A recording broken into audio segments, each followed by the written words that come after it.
周远，你还想要分红？你配吗？不想干，他妈给我滚蛋！孙浩，这可是你说的，希望你别后悔。3年前大学毕业，我拿了全国餐饮金奖。孙浩说，帮我传承爷爷留下的手艺，合伙开早餐店，我负责后厨。3年后赚了钱，55分成。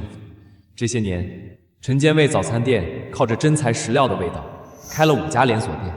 今天是最后一天，等分红的钱到了，我就能买婚房和女朋友结婚。周远，有事和你说。从今天开始，我们连锁餐饮店要做精品路线。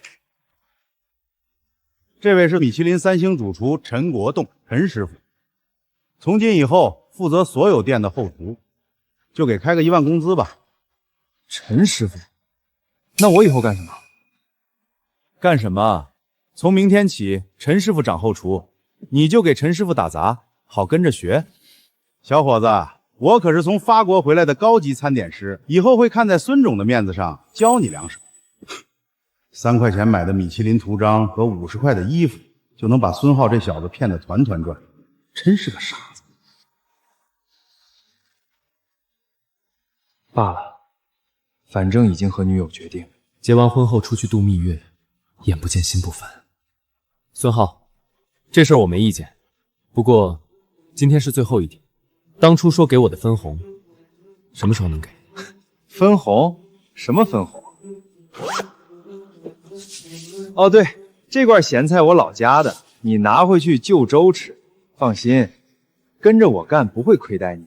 孙浩，我在这儿干了3年，每月工资2000，就为了分红。现在你一罐咸菜就想把我打发了，还让我打杂？店是我的，你只是后厨员工，你来问我要什么分红？孙浩，你这是打定主意不认账吗？认账！分红合同呢？周远，没合同拿出来，门儿都没有。分红？什么分红？周远，你没睡醒吧？孙浩，你说什么？周远，你他妈耳聋啊！我什么时候说给你分红了？3年前，你说和我开店，你出店铺，我出配方和手艺，店一起管，3年后55分账。周远，你有证据吗？这可不能乱冤枉人啊！孙浩，这几年开了5家连锁店，我帮你赚了不止200万吧？难道现在你想反悔？你说咱们是兄弟，一起干，我信了。这3年，你管过店吗？你算过账吗？你进过几次后厨？周远，别在这胡搅蛮缠！当初要不是我收留你，你能找到工作吗？干活本就是你分内的事儿，别给脸不要脸！好一个分内事！3年了，我月工资给2000，之一跟我连婚房都看不了。孙浩，当初说好的55分账，那是你亲口答应的事。别给我扯这么多，你还想要分红？你配吗？想拿工资就给我滚回去干活，不想干他妈给我滚蛋！算了，跟你这种人说不通。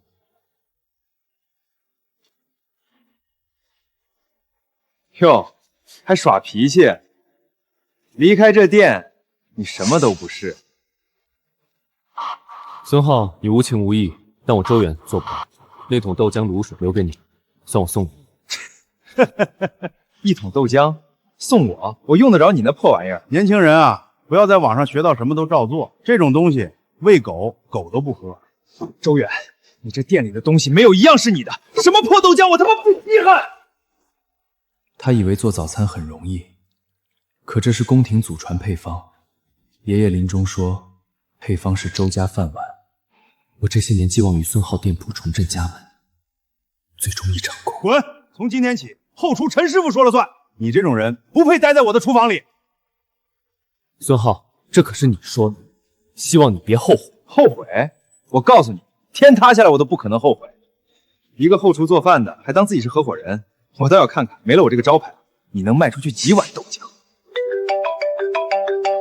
周远，婚房怎么样了？我爸妈已经做好饭菜等着了。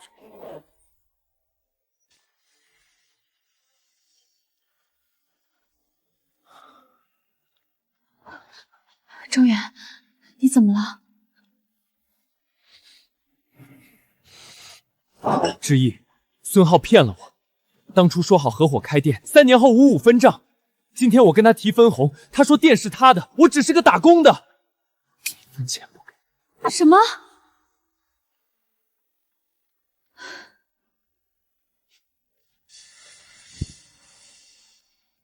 没事，没事的，不管有没有钱，我都不会离开你的。至于我妈那边，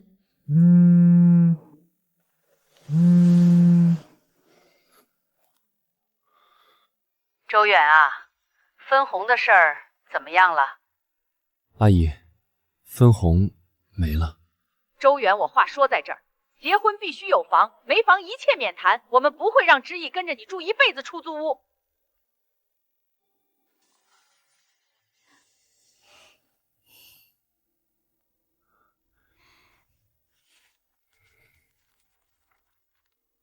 志毅，我要是开个早餐店，你……周远，你去哪儿我去哪儿。你熬豆浆我递碗，你开新店我管账。你要干一辈子早点，我就跟你干一辈子。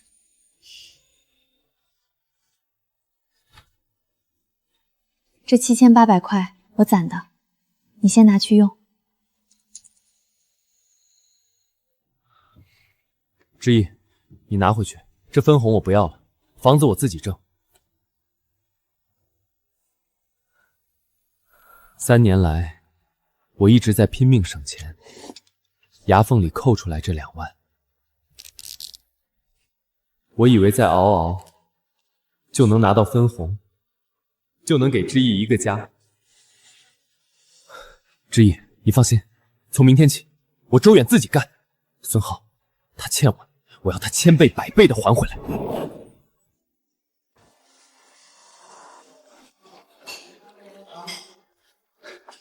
周远，可算等着你了。孙浩那边换了厨子，豆浆稀得跟水似的，油条炸得梆硬，根本不是那个味儿。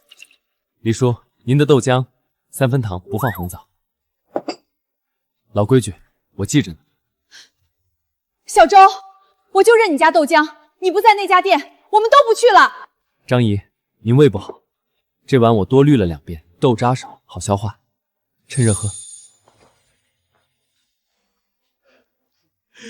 小远儿啊，还是你的手艺正。孙浩那边那什么大厨做出来的东西寡淡无味，还死贵，还不如自己在家冲豆浆粉。各位叔伯婶娘，我周远在这儿保证，周记豆浆不掺水，不隔夜，味道不对，随时找我。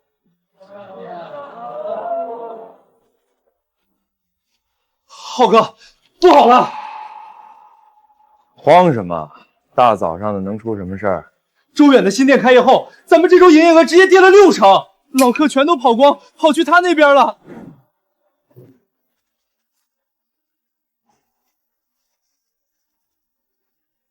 营业额跌了60%，那群老东西全跑过去了。是啊，早上食客都来退会员卡，连门口天天排队那几个老头老太太一个都不剩。陈师傅做的那豆浆，人家说喝着不对味儿，还不如白开水。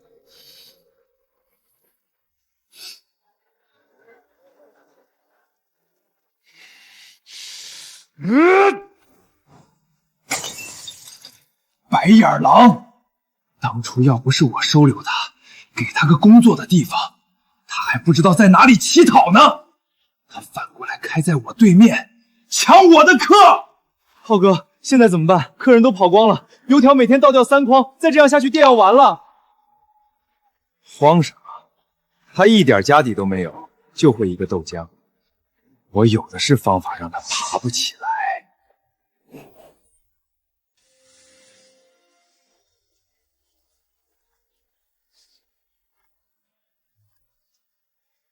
各位街坊，我孙浩说2句。这个周远，以前是我陈家味后厨的，他在我那儿干了3年，学会了做豆浆的手艺。现在跑出来单干，还挂个什么周家早点3代传承的牌子。说白了，他这手艺是偷我的。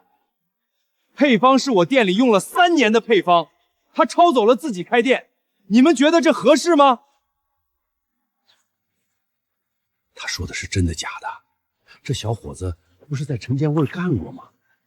在人家店里学了3年就跑出来单干，还挂老字号牌子，这事儿办得确实不地道。孙浩，你血口喷人！周远在你店里3年，配方是他爷爷传下来的。你开店的时候连豆浆都不会煮，现在倒说我们偷你配方，你还要不要脸？哟，嘴还挺利，你懂什么？店是我的，店里出来的东西，配方自然也是我的。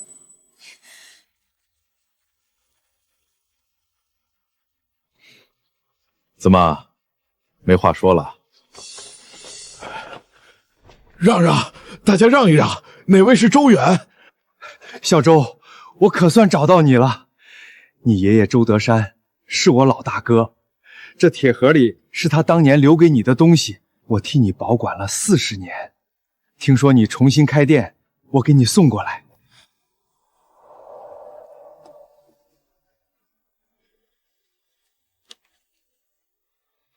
这是你爷爷当年手写的早点配方，每一步都有他老人家的手印儿。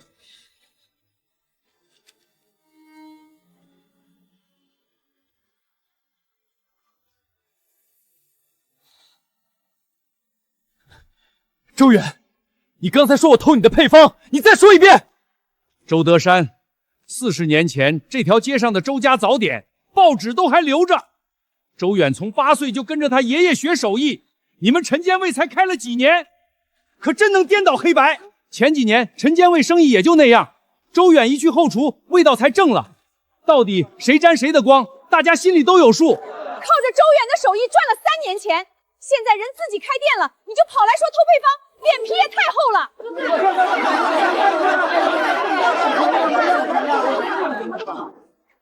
我现在算是彻底明白了，你就是看不惯周远生意比你好，故意来搅局的吧？周远，今天这事儿没完，你给我等着！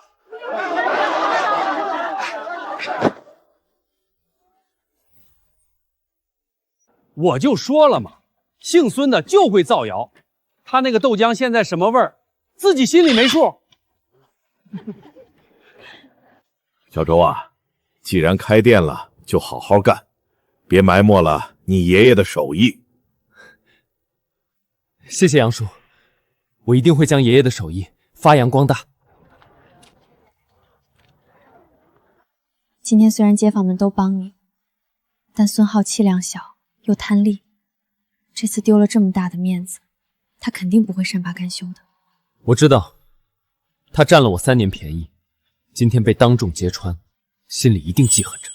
周远，孙浩心思阴，指不定会背地里耍什么手段。后续他大概率会找事儿，我们得防着点。从离开那天起，我就不会再迁就他。周家的手艺，我也不会再任由别人白白糟蹋。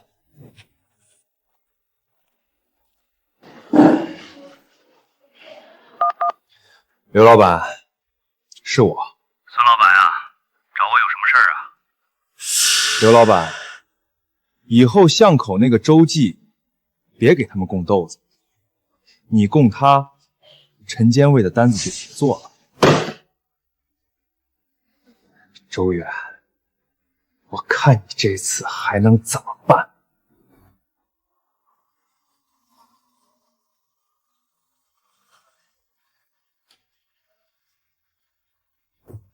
周师傅，对不住，今天的豆子送不了了。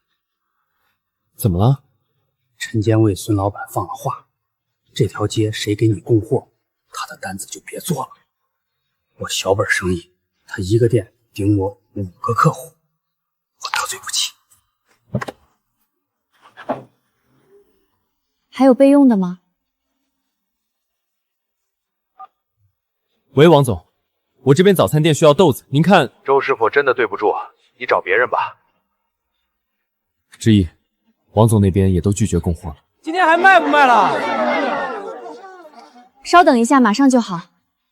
豆子桶里还剩小半桶，够卖今天。明天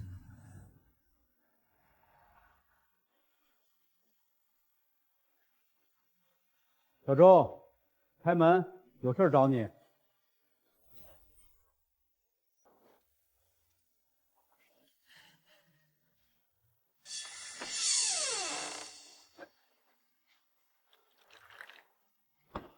小周，我听说你货源断了，这是老孙国栋，做了40年豆子生意，我刚给他打了电话，他说你开店，他的豆子优先供，价格比老刘便宜1成，明天一早货车就到。杨叔，你怎么认识他的？你爷爷在这条街上做了22年早点，教下的不光是街坊，这条街上的都是你爷爷的老关系。那个姓孙的断不了你的路，他没那个本事。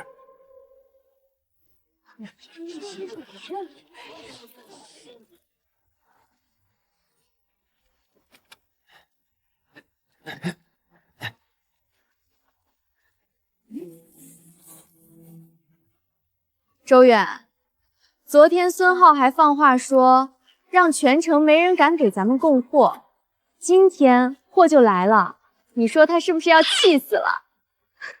气死也是他自家的人来说事。咱们接着开门做生意，今晚泡豆子，明天一早照旧。让各位久等了，新一批豆子刚入库，明天豆浆管够，每人送1小碟豆渣饼尝尝鲜。林哥，今天到现在一桌客人都没有。孙哥，我们这个月入账不到5000，月亏损到了10万。孙总，不如我们和他打价格战，全场豆浆、油条、包子套餐，价格降3成，充值会员再送10碗豆浆。周远那小子没钱没势力，斗不过我们。对，就这么办。关键时刻还是要靠陈师傅，不愧是米其林出来的大厨。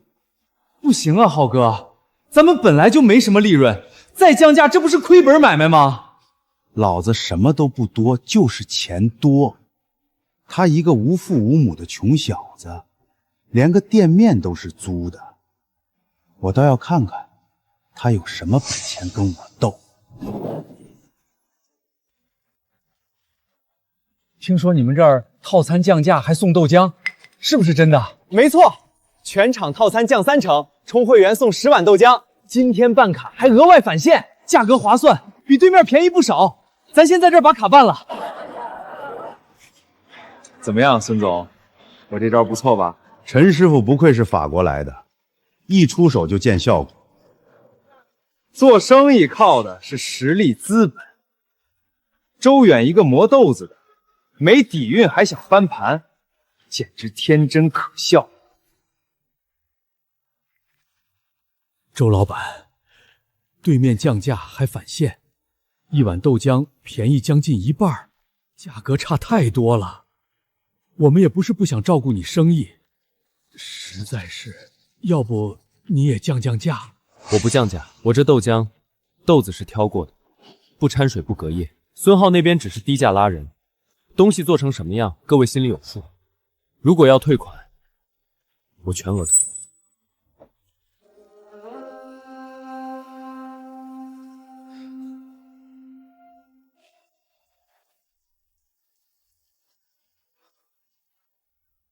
周远，没事的，大不了从头再来。豆浆你磨1碗，我端1碗，我一直陪着你。知意，你相信我。孙浩那边现在暂时的降价只能拉人，绝对留不住人。豆浆好不好喝，不是看价格，是看手艺，看品质。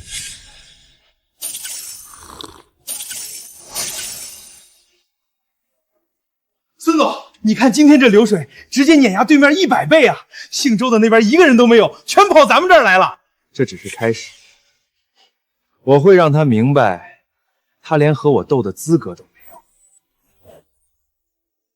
看见没？做生意就得狠，降价3天。他周远敢和我比降价吗？这下对面连个人影都没了。浩哥厉害，不过陈师傅说备用金都拿去贴补降价了，买豆子的钱不够，只能进些便宜的。豆子嘛，能差多少？吃不死人就行。陈师傅是米其林出来的，他还能没数？可是那批豆子我看了一下，有些好像……行了行了，别废话，走，跟我去对面转转。去对面？人家周老板现在闲着也是闲着，咱去关心关心。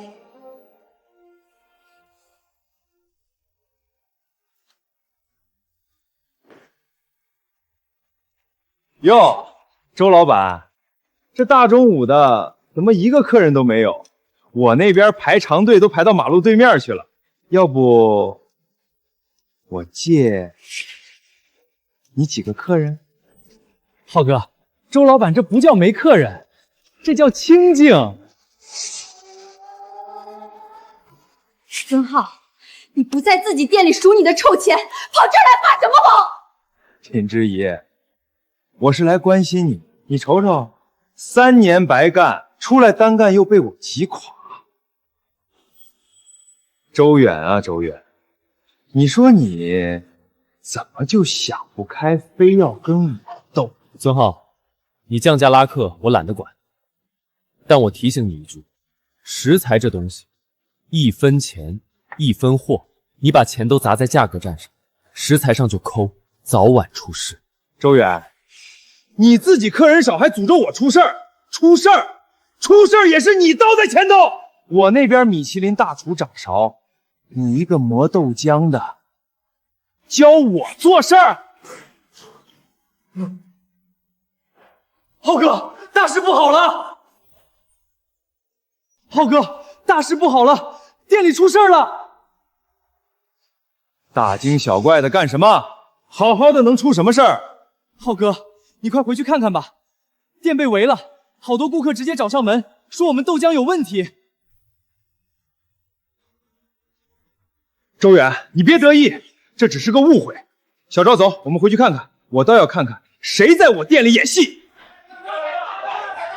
孙浩，你们这是什么东西？我喝了你家的豆浆，拉的站都站不起来了。你少血口喷人！我这儿可是法国进修回来的手艺，怎么可能有问题？我们一家3口也拉了一上午，我现在腿都发软。你把你们老板叫来。陈师傅，怎么回事？你不是米其林出来的大厨吗？怎么连个豆浆都搞不定？老子厅里的钱全砸在降价上了，现在你给我捅这种娄子！孙总，你别急，这肯定不是我的问题。我跟你说，吃坏肚子了，这些人可能早上在家吃了什么别的东西。那是谁的问题？我这店里现在就你一个人管后厨。孙总，咱们可是一体的，你出事我有什么好下场？你想，我们降价这么久，周远那边眼看就要垮了，这时候集体食物中毒，这太巧了吧？你什么意思？你想啊，周远现在最恨谁？他最恨你，他最想干什么？最想把你搞垮，肯定是这小子看生意做不过你就动歪心思了。你的意思是，他给我们的食材下了东西？孙总，不是他还能有谁？肯定是他记恨你把他赶走，故意报复你。该死的周远，我就知道他不是什么好东西。陈师傅，这边你看着，我去找周远，再出岔子我拿你试问。看着，我看个屁！孙浩这猪脑子，本来想混吃混喝捞几个月工资，谁知道这傻子这么没用，被一个毛头小子逼到这个地步，我还能替他扛雷？姓孙的一时半会儿回不来，这收银柜里的现金够我躲一阵儿的。走，现在就走。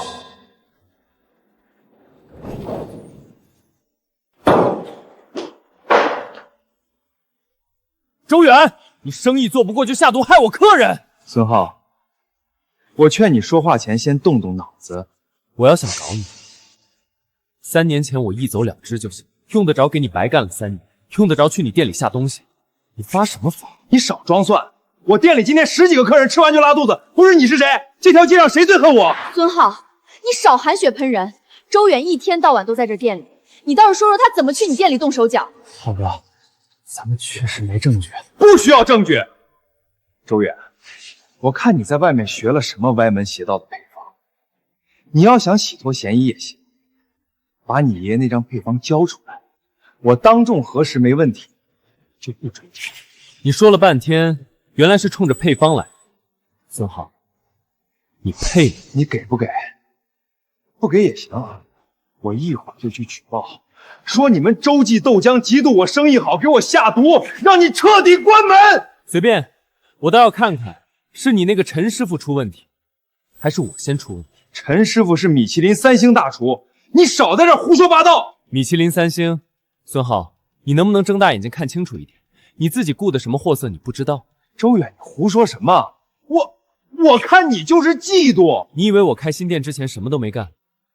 我找杨叔查过，那个陈国龙就是个骗子，他有案底。你少在这编故事。陈师傅可是发过来的大厨，怎么会有问题？不好了，浩哥，不好了，你快回去看看吧，店里出大事了，有顾客嘴里直冒白沫，倒地不起了。陈师傅呢？陈师傅不是说他在店里会看着吗？陈师傅跑了。陈师傅呢？找到没有？浩哥，后门开着，人早就没影了，手机打不通，抽屉里的现金全没了。你是老板，我老婆喝了你们的豆浆，现在还在医院挂水，你说怎么办？我儿子早上就喝了1碗，在学校吐了2回，老师打电话叫我去接，你们到底用的什么豆子？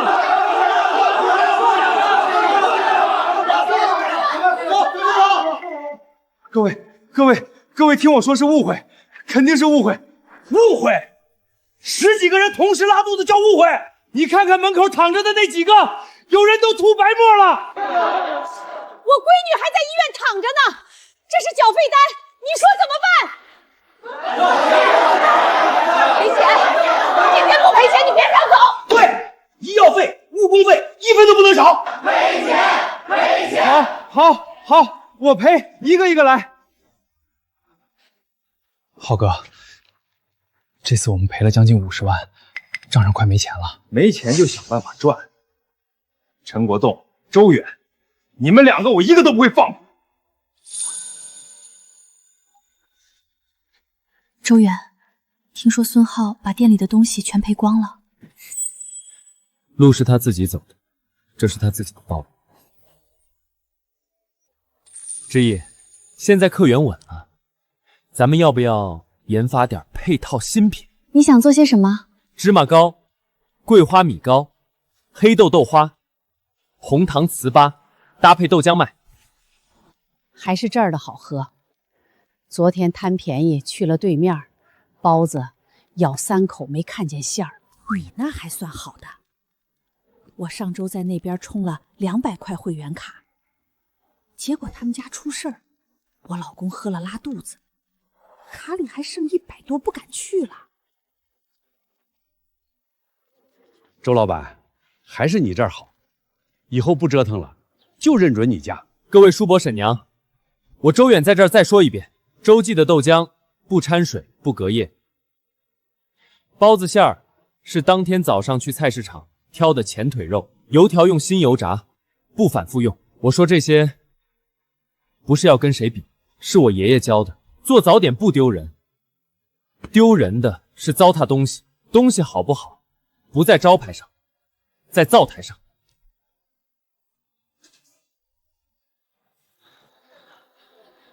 小赵，那个假冒米其林大师的陈国栋怎么样了？浩哥，陈国栋因为诈骗被判了3年，真是便宜他了。浩哥，上周日均客流跌了快80%，分店连下个月房租都快付不出来了。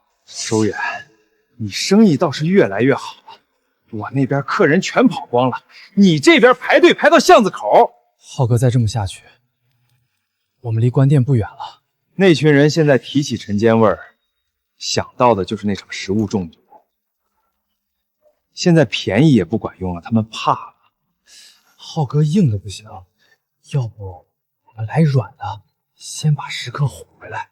他们喜欢看人认错，行，我就认给他们看。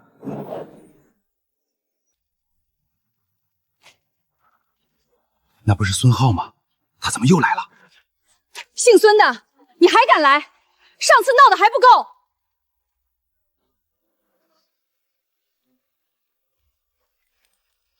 各位街坊，我今天不是来闹事儿的，我是来道歉的。那个贾大厨挪用了购买食材的资金，背着我进了发霉的豆子。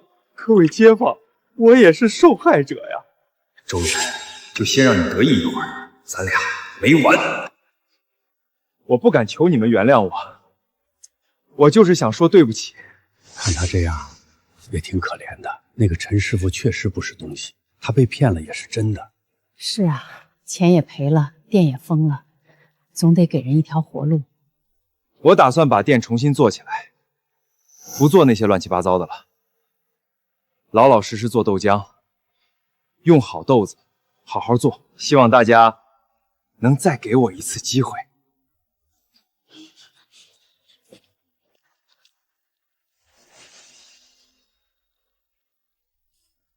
周远，我怎么觉得他是装的？我知道。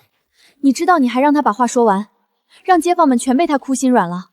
我说什么都不如让他自己演完，是真是假，灶台上见。孙浩是什么样的人，我最清楚，他不会改。街坊们今天流的同情泪，明天就会变成骂他的话。周远，是你害我走到这一步的。你明明知道那个假货有问题，你一个字儿都不说，你等着看我笑话。等老子缓过来，周远，你等着。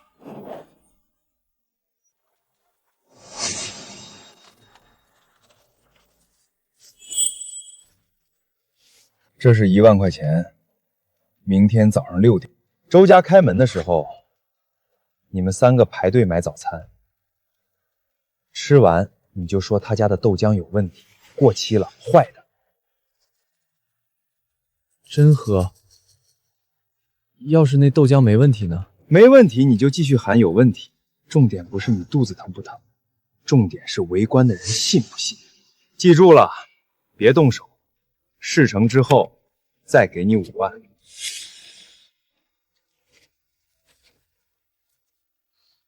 3碗豆浆。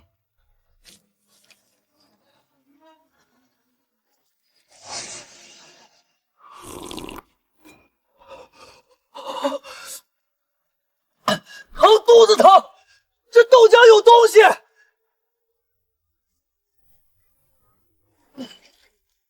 过期豆子，你们这店用过期的豆子磨豆浆，我兄弟喝了1口就成这样了。你们看看，你们看看他，这店的东西是坏的，谁还敢喝？吃死人要偿命的。这豆浆真有问题，我天天在这儿喝。你看那人都疼成那样了，不像是装的吧？别碰他！你动什么动？想毁灭证据是不是？叫你们老板出来！今天这事儿没完！你说这豆浆有问题，你再说。我家的豆浆喝了肚子疼。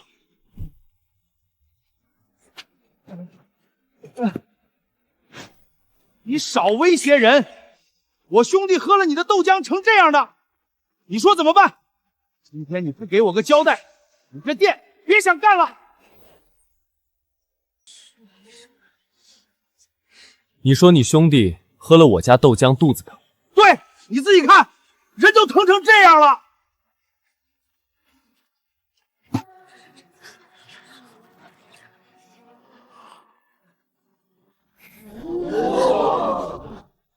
这桶豆浆和刚才那3碗同一锅出的。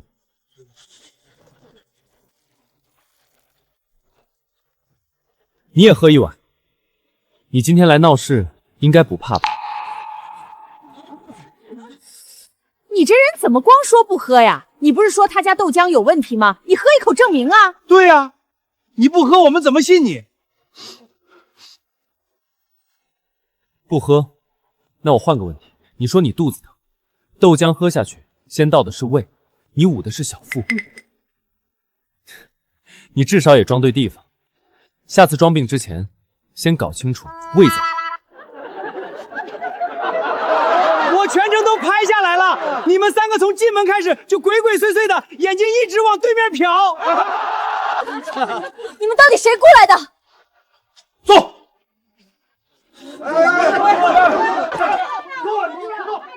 回去告诉孙浩，下次要演，先学会喝豆浆。没事了，周记照常营业，豆浆管够。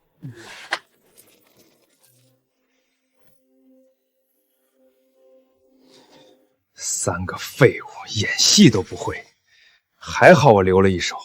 小赵，视频弄好了没？浩哥，视频剪好发出去了，只留了倒地的镜头，前面周远喝豆浆的，后面被拆穿的，全都剪掉了。周远，当面你厉害，让网上的人信你试试。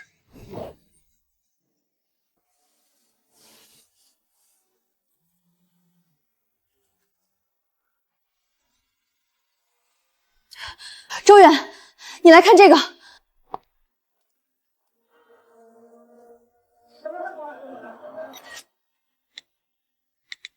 一家无良商家，你拉黑，这种店就该投诉，有没有人管？他们把整段视频剪了，你喝豆浆那段，拆穿他们的那段全被剪了。孙浩这次学聪明了，不顾人当面弄，改雇人拍视频剪。可这怎么办？咱们就这么看着？清者自清，明天正常开门。请问老板，昨天那个视频你看了吗？你怎么解释你客人当街倒地？我就在现场，那个倒地的人是他同伙带来的。老板当场喝了一大碗豆浆，一点事儿没有。你拍我，拍清楚了，我说的是真的。我这儿有完整视频，一整个全程都拍下来了。周老板，我正好排在最前面，从头到尾都录了。能发我一份吗？这个版本完全对不上那个造谣视频啊！有人明显在搞事儿。我是本地人，从小就喝周家豆浆，造谣的人真缺德。周远，你看，网上对咱们的评价开始好转了。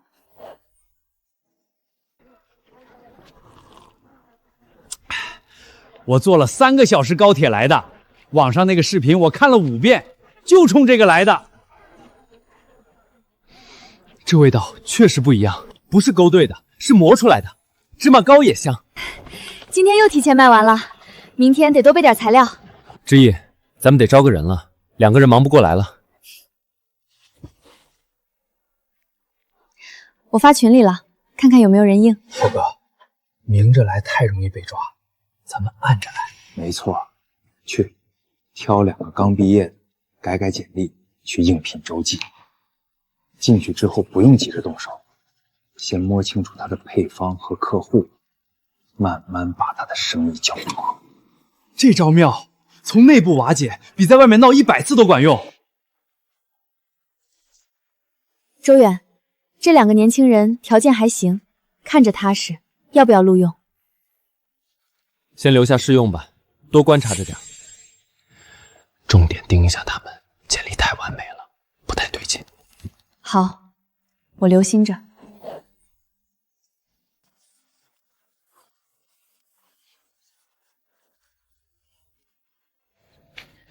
搞到几个企业客户的联系方式，晚上发给孙浩，小心点，那个林之怡眼睛尖，别被他盯上。这2人果然不对劲，得赶紧告诉周远。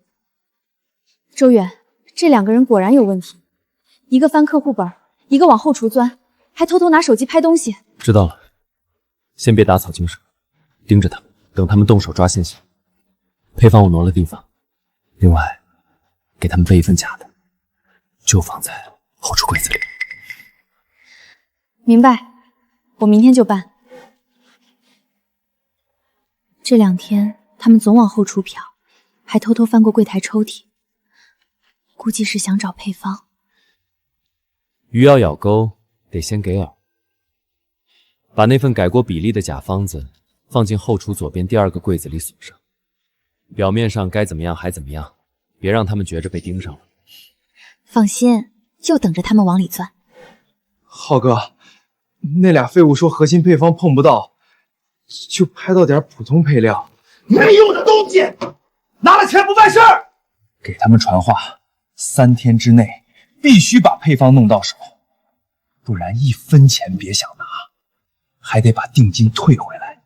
行，我这就逼他们一把。孙浩催了好几次，再拿不到配方，定金都要退回去。今天必须动手。行，趁周远出去采购，速去速回，别被人发现。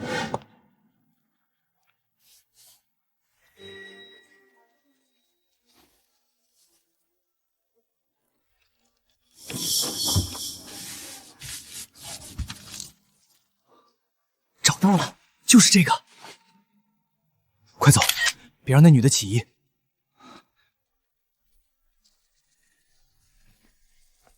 鱼咬钩了，假方子他们拿走了。让他们高兴几天。等孙浩拿着假配方开店，就该他亲自来找我。软的不行来阴，那我就让你尝尝什么叫搬起石头砸自己的脚。浩哥，这方子上写的比例跟咱们之前找人试出来的完全不一样。废话，周远那小子藏这么严实，能是普通货色？你看这个香料配比、研磨顺序，这才叫核心机密。浩哥有眼光，这趟安排下去的人没白费。花钱能解决的事儿就不是事儿。我就说周远这人手艺还行，就是脑子不灵光。他天天防贼似的锁后厨，能防住什么？手下的人在他眼皮底下轻轻松松就把命根子送出来了。他以为开店靠手艺，笑话。这年头做生意靠的是手段，他那套死脑筋活该给人做嫁衣。明天一早就用这个方子，先做一锅豆浆。行，我这就让后厨备料，凌晨开模。周远，你不是靠这碗豆浆养了一帮老客吗？明天开始，他们就得改习惯了。古法豆浆来喽，洲际同款，半价尝鲜。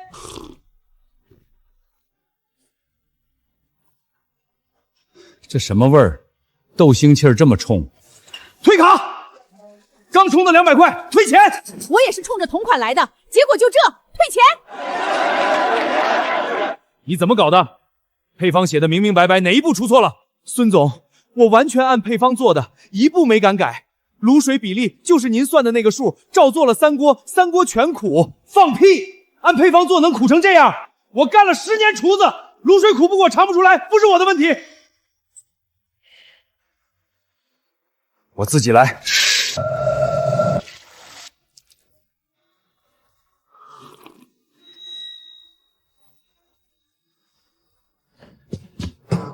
浩哥，我偷偷去洲际买了碗豆浆回来。假的，从一开始就是假的。那2个人偷回来的是周远故意放的，每一步都在等着我往里跳。好一个请君入瓮！你们被人当猴耍了！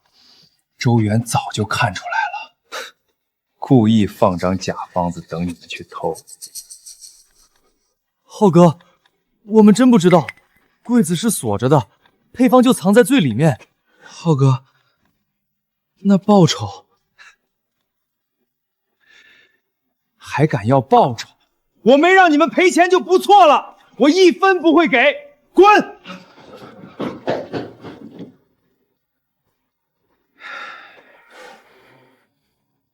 浩哥，小姚气儿，他们偷拍了洲际正在对接的3家企业客户信息，都是长期团餐大单。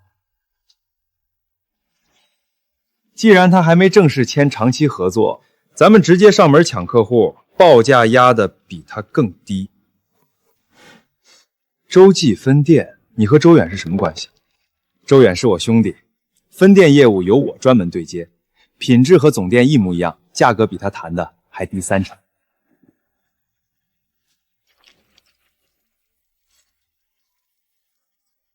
味道确实不错。先签1周试供，满意再续长期。洲际的品牌您放心。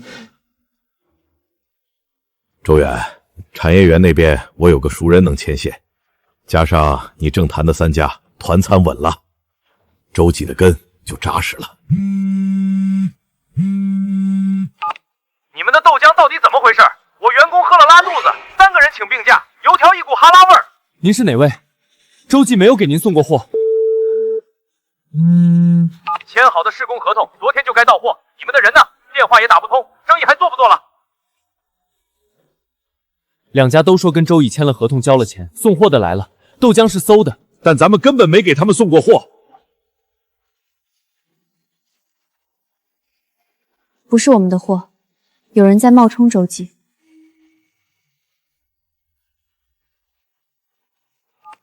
王总，之前跟您签合同的人，方便把他的微信名片推给我吗？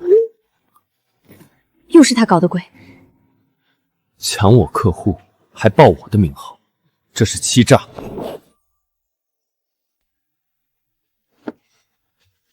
之一，先别报警，保留证据。报警只能处理这一件事，我要让他自己走到所有人面前。你想怎么办？给王总回电话，就说周记想续签长期合同，但必须负责人当面签。以续约为名约他出来。对，他会去的。约好了，明天上午王总公司食堂。通知杨叔，带上监控截图和送过车的车牌照片，证据不能少。王总让您久等了，续签合同我带来了，价格还可以再让。孙浩，好久不见。是周老板约我来续签的，他说想先确认一件事儿，你们2位到底谁是洲际的老板？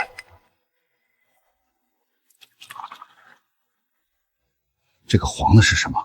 闻着就不对。这就是你们上周给我们送的豆浆？我没送过，王总，您看看这个，偷拍的是他的人，送货的车也是他的，他用劣质豆浆砸我的招牌。王总，这是误会。本公司及旗下所有子公司永不与陈建卫合作。医药费和误工费，法务会跟你谈。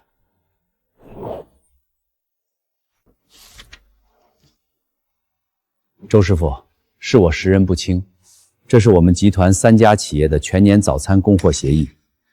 如果你愿意，现在就可以签。感谢王总的信任，我们保证每一杯豆浆都是新鲜的。洲际豆浆，我们认。隔壁产业园的团餐负责人是我同学，下周我带他来尝尝。浩哥，王总手里可是有着不少人脉，咱们这次得罪了他，以后我们寸步难行了啊！慌什么？喂，那个美食节的主办方群，把我拉进去，我要发一条消息。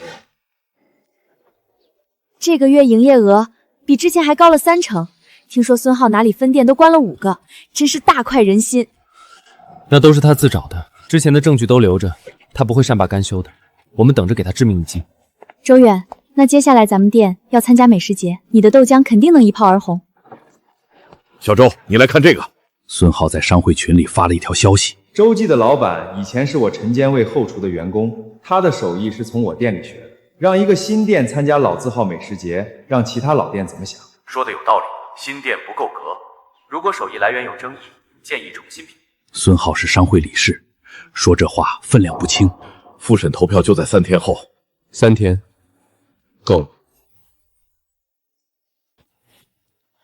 洲际早点开业不到2个月，老字号美食文化节要求至少3代传承。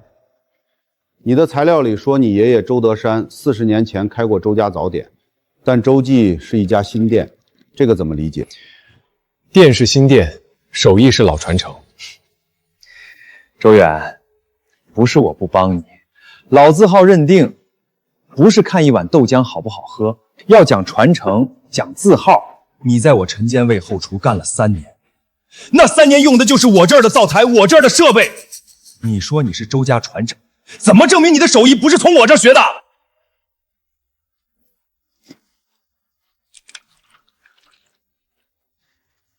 你们判断。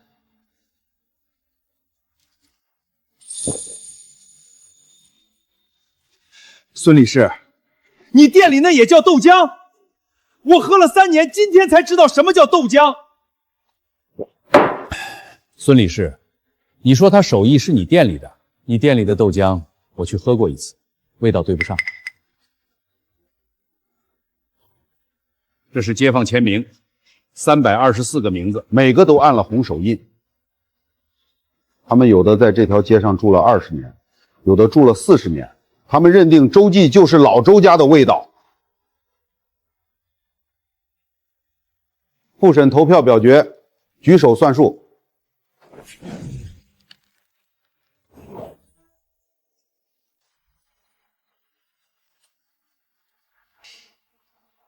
周远，恭喜入围。不过美食节的规则你可能不知道，入围只是第一步。我们走着瞧。我等着。不过我还是要提醒你，多行不义必自毙，你好自为之。用不着你假好心，我们美食节见。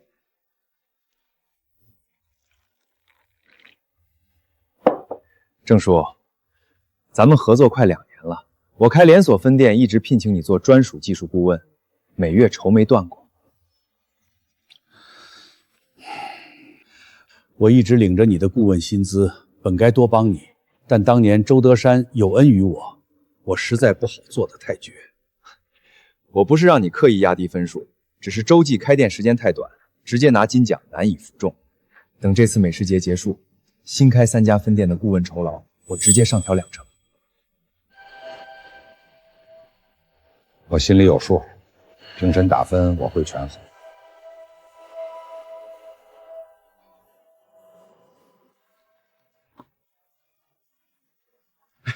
入围了，我就说嘛，周家豆浆配得住这个名头。那个姓孙的拦了半天，还是没拦住，老天有眼。美食节还有2周，我想设计一套展示方案，到时候在现场磨豆浆、点滤水，全过程公开透明。我帮你布置。咱们中记第1次亮相，一定要让所有人记住。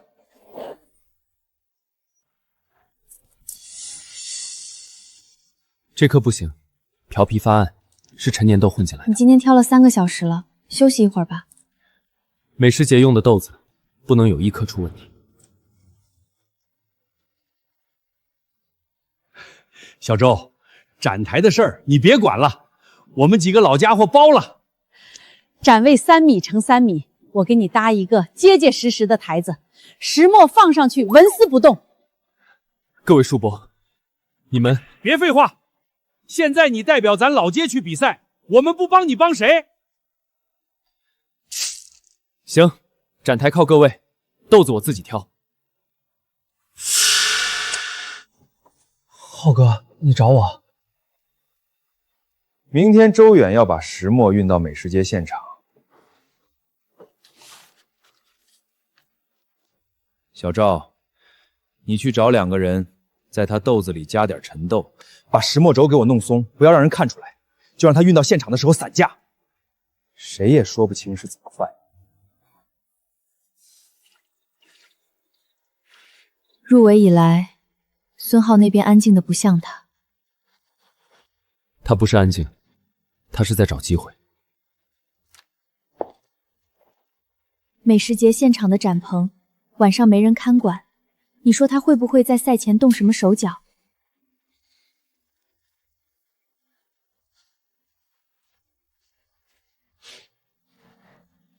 这是我爷爷早年用的那口，后来换了大的，这口一直收在老宅。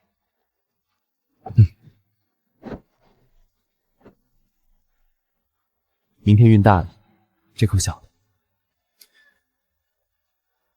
我让老杨趁天不亮先送进展棚，别人只看见大的那口装车。你早就想到了。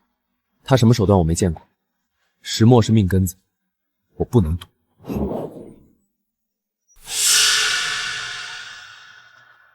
你快去把魔轴拧松，我去放陈豆。你好了没？快走，等会儿人要出来了。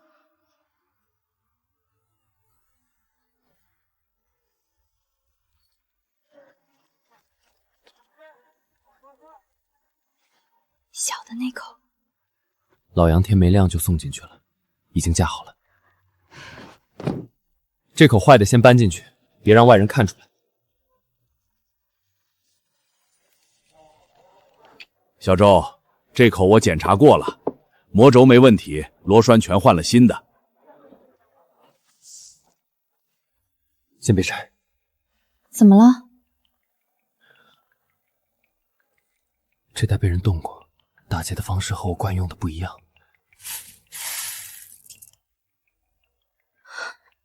怎么有陈豆？我们明明选的都是新豆，咱们昨晚走的时候把门锁好的。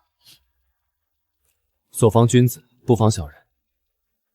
昨晚咱们走之后，有人进来过。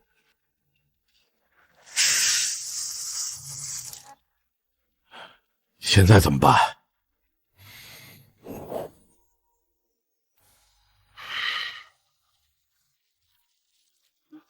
各位，我这批豆子混了陈豆。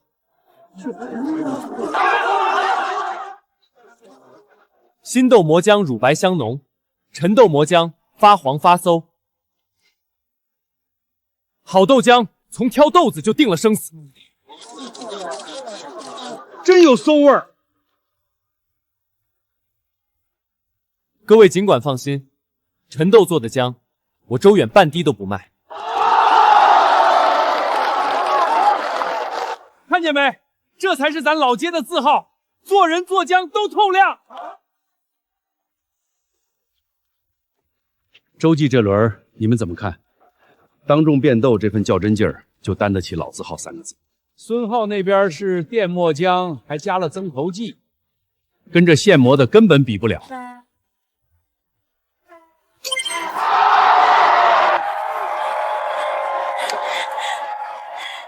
太好了，周远，我们是第一。不是让你找人把他的石磨弄坏吗？怎么好好的？浩哥，我亲眼看着他们弄坏的，肯定是周远早就防着咱，弄个备用的骗我们。可恶，都让他给逃过了。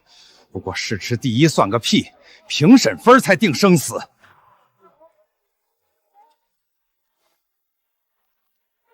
规则分我认，专业评审那一栏，你知道该怎么做。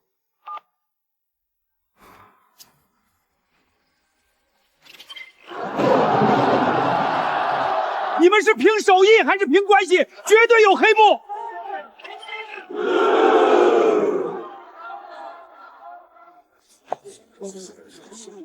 大家看清楚，我这儿有段视频。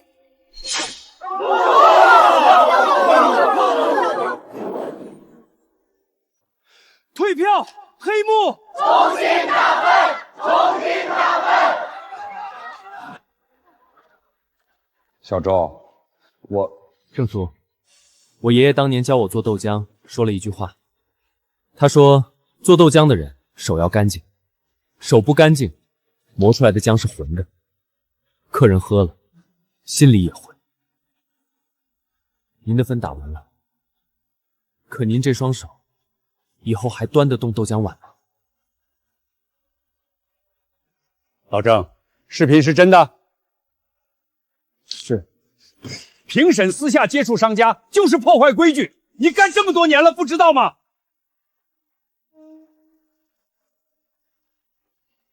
取消郑某本轮评审资格，此前所有专业打分全部作废，最终排名只看观众投票与大众试吃团分数。组委会现场决定取消涉事评粉资格，终生不得再任，其打分全部作废，最终成绩以大众试吃团与现场观众投票为唯一依据。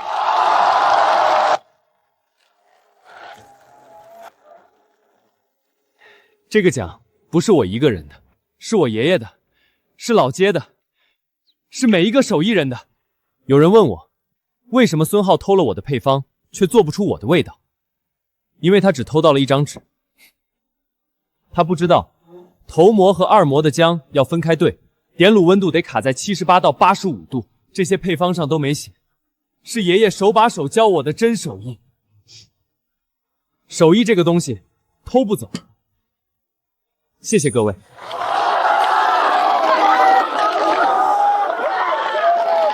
希望你能一直都这么好运啊，周远，我们走着瞧。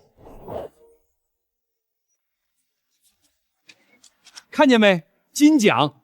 我上次就说他家豆浆不一样。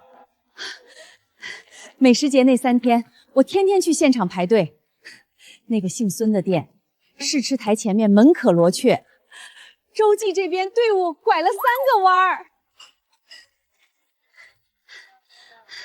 周远，豆浆又见底了，今天才10点不到。让大伙稍等，新一锅马上好。美食节这一下子，咱们周记算是真火了，团餐客户从3家涨到9家，还有5家在洽谈。我今天早上路过陈家味儿，门口冷清的能打马球，营业额比上个月翻了1倍不止。周远，咱们现在的产能快到顶了。城西分店已经开了，能分流一部分，但光靠开店不够，得加新品。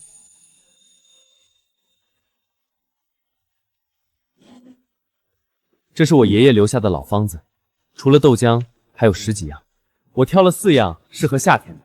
这2天带着徒弟在后厨试做。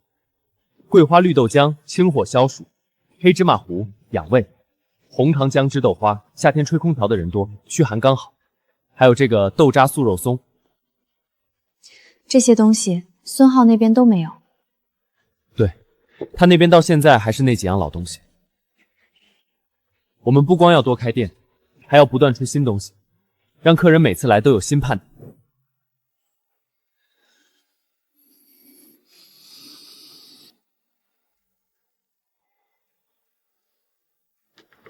4款新品，我们店上一次出新是什么时候？1年半前，就是周远还在的时候出的那款红枣豆浆。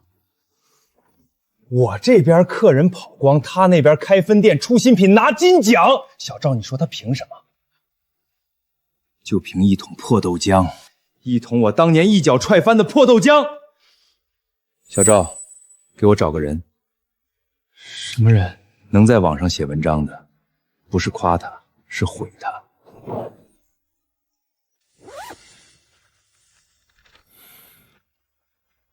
小周，你看看这个。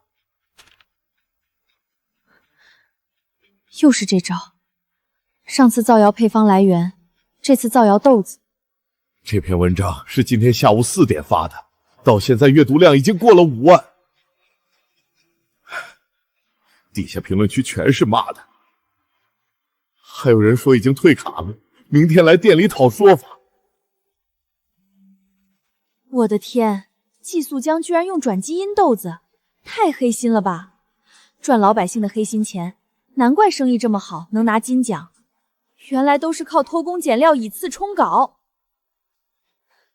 真的离谱。之前还觉得他家豆浆口感好，干净卫生，天天买，现在想想都恶心，再也不敢吃了。食品安全可不是小事啊，转基因豆子隐患多大，老板生意好了就飘了，简直毫无底线，辜负所有人的信任。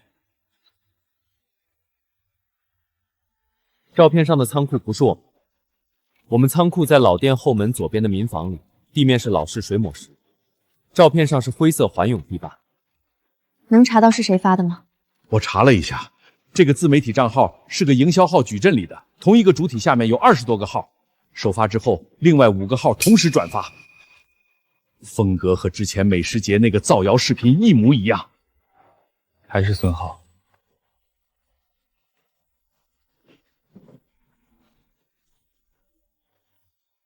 进货单据、批次检验报告、供应商资质、基因认证，这些我全都留着。他造一次谣，我就公开一次。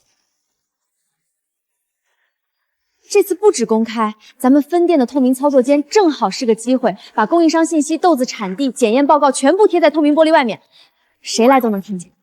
对，不光贴出来，还要请人来抽查。上次美食节帮我们直播的那个小鹿，你能联系上吗？能，他上次走的时候留了联系方式，说以后有需要随时找他。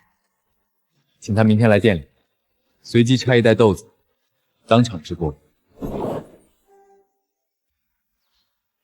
兄弟们，这就是网上说的那家洲际豆浆，转基因事件还没回应，今天咱们来现场探访一下。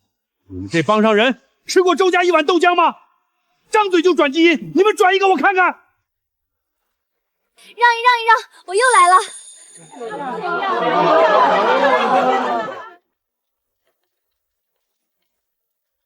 各位老铁，上次美食节我在这家店拍到了他们被黑幕的全过程。今天网上又说周记用转基因豆子，我专程过来就是要进后厨亲眼看看。陆姐，上次多亏你帮忙，今天你随便查，豆子、单据、后厨随便拍。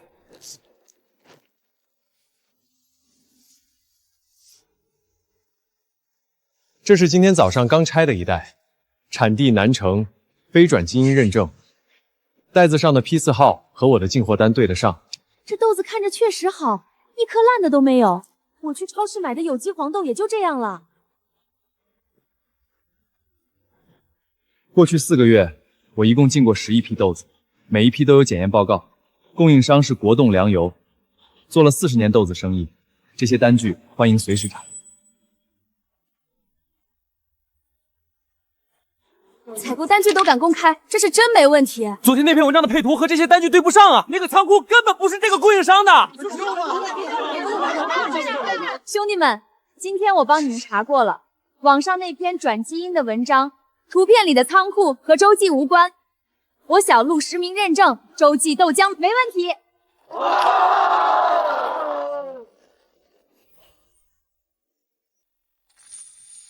周远，今天那场直播。小鹿刚才发了条消息给我，说那篇造谣文章下的评论区已经被他的粉丝刷屏了，全是帮咱们说话的。分店那边装修队说透明操作间后天全部完工，老店这边的黑板我重新做了一块大的，把供应商信息和承诺书都贴上去了。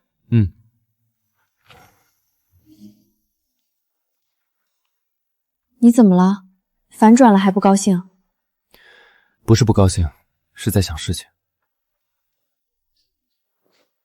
孙浩这次的手段和之前不一样。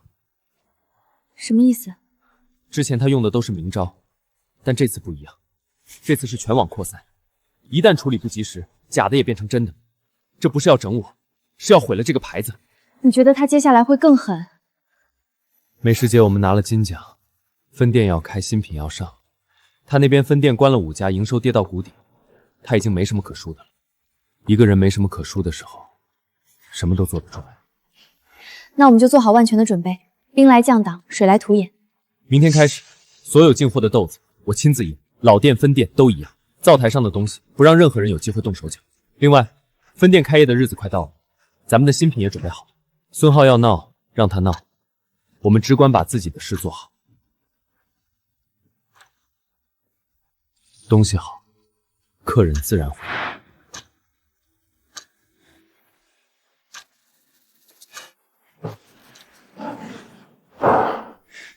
怎么又反转了？那个水军头子不是说万无一失吗？那个探店的粉丝太多，根本压不住。而且周元把所有进货单据都贴出来了，那个供应商还跑出来给他站台，1次、2次、3次，每次他都能翻身，他到底凭什么？小赵，去查一下周远身边的人，他那个未婚妻林之意，周远浑身是刺碰不上，那他身边的人呢？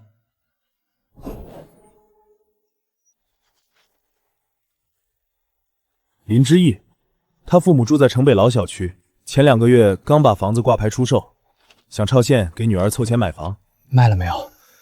还没，老小区不好出手，挂了2个月就2组人看房。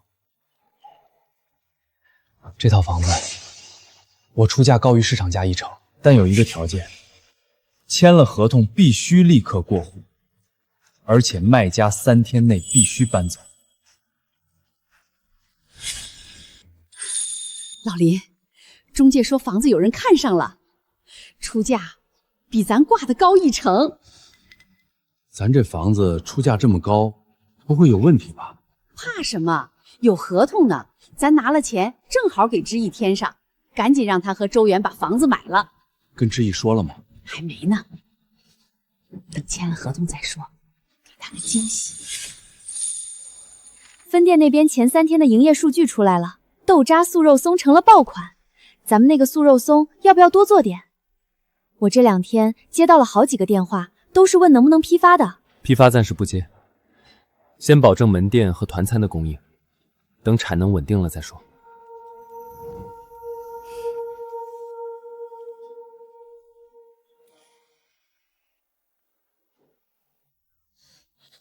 怎么了？我妈打来的，说房子卖出去了，有人出了高于市场价1成的价格全款收购，要求立刻过户，3天内必须搬走，不然赔违约金20万。你爸妈那个小区我去过，老小区，没学区，周边配套一般，这2年房价一直在跌，有人高价抢着买还不看房。对，所以我觉得不对劲。查得到买主是谁吗？中介不肯说，说买主要求保密。这事儿不对，一个正常人买2手房再有钱也要看一眼，高价抢着买还不看房，除非他根本不在乎房子本身。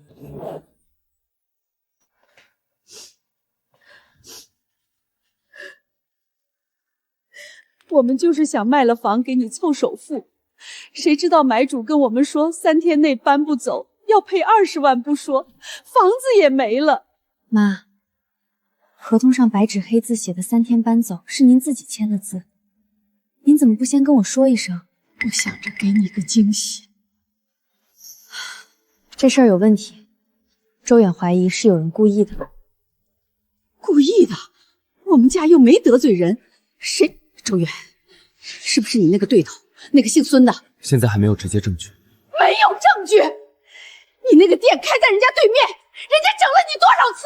现在我们家房子也搭进去了。周远，你当初要是不开那个店……妈，这跟周远有什么关系？孙浩要整人，不是周远的错。我没说是他的错，可要不是他……别吵了，签了的合同改不了，现在说这些有什么用？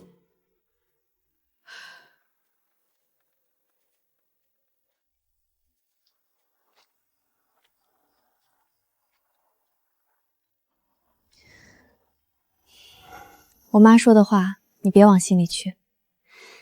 她说的没错，是我连累你家里人。我跟着你不是为了过安生日子，从一开始我就说了，你去哪儿我去哪儿。房子的事儿总会解决的，我们遇到了这么多事儿都过来了，这个小困难可打不倒我们。知意，我欠你的。欠什么欠？等将来你发达了，给我买个大别墅，这事儿就不提了。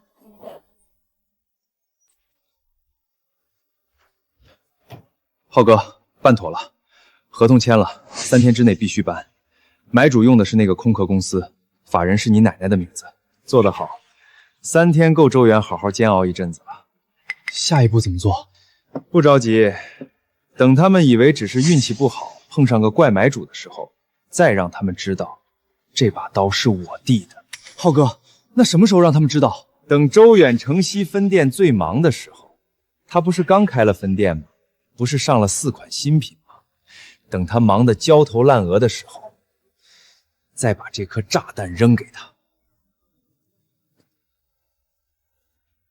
他现在越顺，摔的时候就越疼。听说了没？小周老丈人家的房子被人坑了，3天就得搬走，不然要赔20万，房子也保不住。这么严重，谁干的？小周，外面都在传你丈母娘家的事儿，是不是跟孙浩有关？杨叔，我现在还没有直接证据，但买主用的是一家空壳公司，法人是个70多岁的老太太。姓孙的奶奶？这小子现在玩的越来越脏了，之前是造谣，现在直接对人家的房子下手。小周，你打算怎么办？我已经托人查那个空壳公司的资金走向，只要证明是孙浩出的钱，合同就能作废。那你丈母娘那边？知意正在找过渡的房子，不管查不查得出来，3天之内总要有个落脚的地方。有需要就说话。我们这些老街坊别的没有，打听个消息，帮衬个人手还是能办的。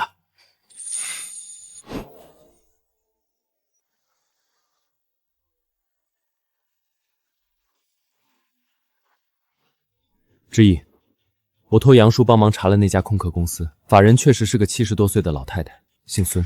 孙浩的奶奶。杨叔说是，注册公司成立不到1年，没有实际业务，这种公司就是用来走账和签合同的。那就是说，基本可以确定是他了。但现在没有直接证据证明，钱是孙浩出的，空壳公司的账目不会摆在明面上，想拿到证据，得等。等什么？等他下一步动作。他费这么大劲把你爸妈的房子套走，不可能只是为了让我添堵，他一定还有后手。那就等，我等得起。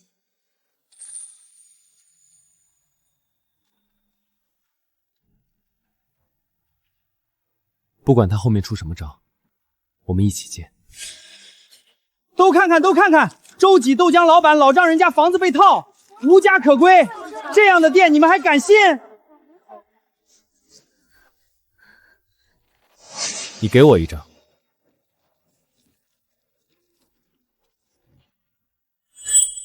写的还挺全，连户型朝向都查出来了。回去告诉孙浩，下次传单用铜版纸印，摸着手感好一点。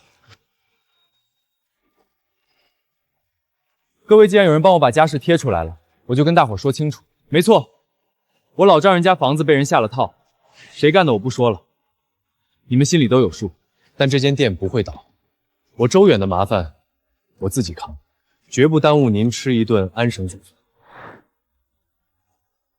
听见了没有？人家小周把话说得明明白白，你们手里那些破纸赶紧扔了，别在这丢人现眼。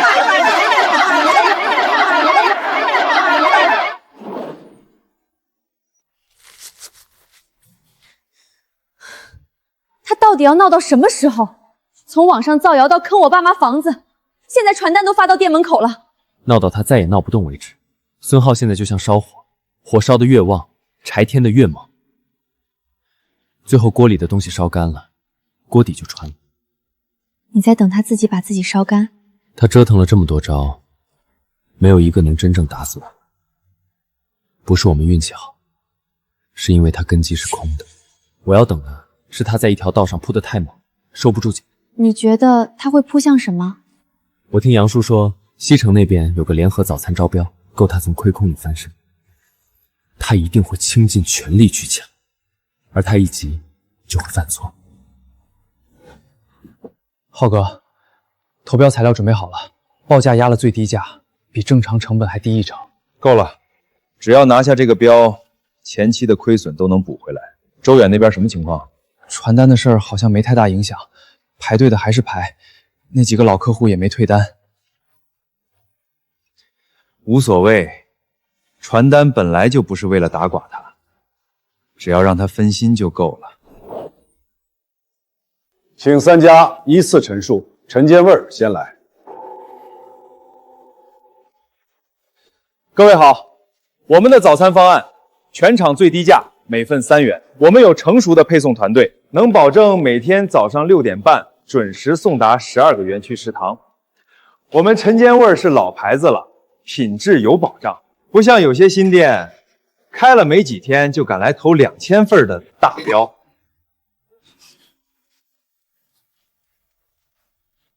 各位，我不讲太多，做早餐不是比谁价低，是比谁能让2000个人每天早上吃安生。我的豆浆每一杯都是这样磨出来的，不掺水，不隔夜，每份比陈间味贵5毛，但我的豆浆浓稠度是它的2倍。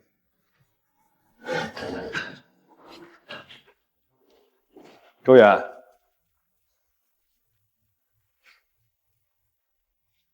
你刚才那句比谁能让2000个人吃安生，是说给我听的？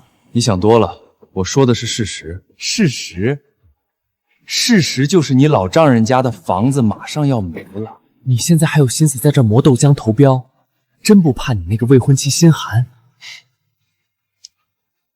你还有新鲜的吗？嘴硬，等限期一到，老丈人无家可归，我看你还不能这么硬。孙浩，你今天的报价比成本还低1成，2000份，你账上的钱够亏多久？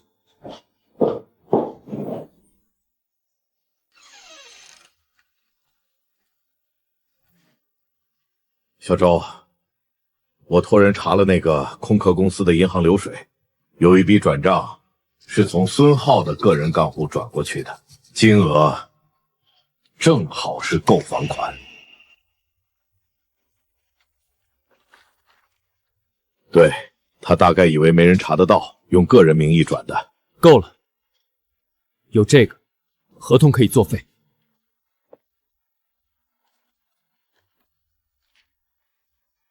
我明天就去中介公司，告诉他们这份合同涉嫌欺诈。我陪你去。不用，你在店里盯着，我带着杨叔这份证据，一个人就够了。这事儿到今天为止，3天搬家的期限不存在了。买主用的是空壳公司，购房资金来源于孙浩个人账户。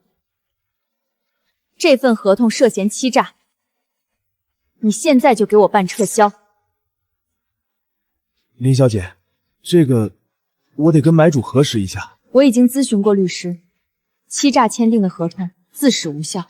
你今天不办撤销，明天律师函就到。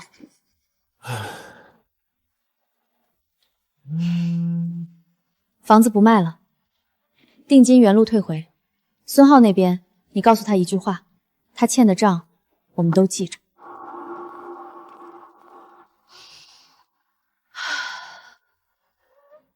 房子的事儿解决了，你安心准备明天的招标复审。收到，复审我一定拿下。现磨豆浆配送方案，他上去磨了杯豆浆就把评分拉开了，而且3个评委都喝了他的豆浆，那就是说正经竞标我赢不了他。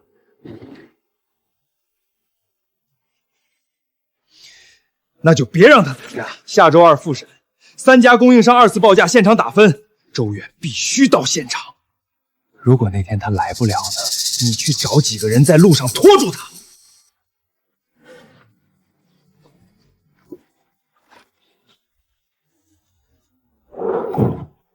周远，先别走，咱们谈谈你丈母娘那事儿。孙总说了，只要你放弃这次招标，房子的事儿他可以重新考虑，合同也可以撤销。让开。周远，别敬酒不吃吃罚酒。你们这是干什么？不让我出门？我在这站一会儿不犯法吧？小赵，你大清早的带2个人堵在人家店门口，什么意思？周远的事儿就是这条街的事儿，你堵他就是堵我们。小赵，你刚才说的话我全录下来了。放弃招标，房子的事儿可以重新考虑，这算不算胁迫？小周，走，电动车扔这儿，坐老张的3轮车，从后巷绕出去。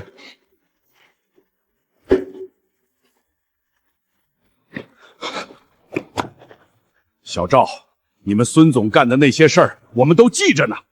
你今天要是敢动一下，我让你走不出这条巷子。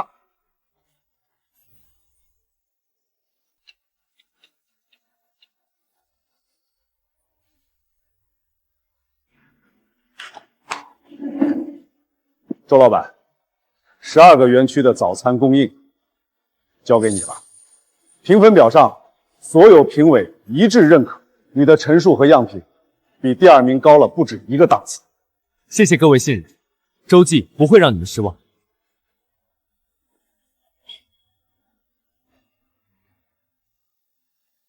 浩哥，我没想到那群老街旁会……我知道了。堵路这招太蠢了，是我的错，不该让你去。那现在怎么办？标没了，我们的店要撑不住了。我在他手里从来没赢过，我自己不行，那就找个行的来。孙浩，多少年没联系了？什么事儿？方哥，我这儿有个生意，你肯定感兴趣。今天早上，谢谢各位叔伯。谢什么？我说了，你的事儿就是这条街的事儿。小周，那个小赵后来灰溜溜走了，他堵路那一段我都录了，以后要是用得上，你尽管说。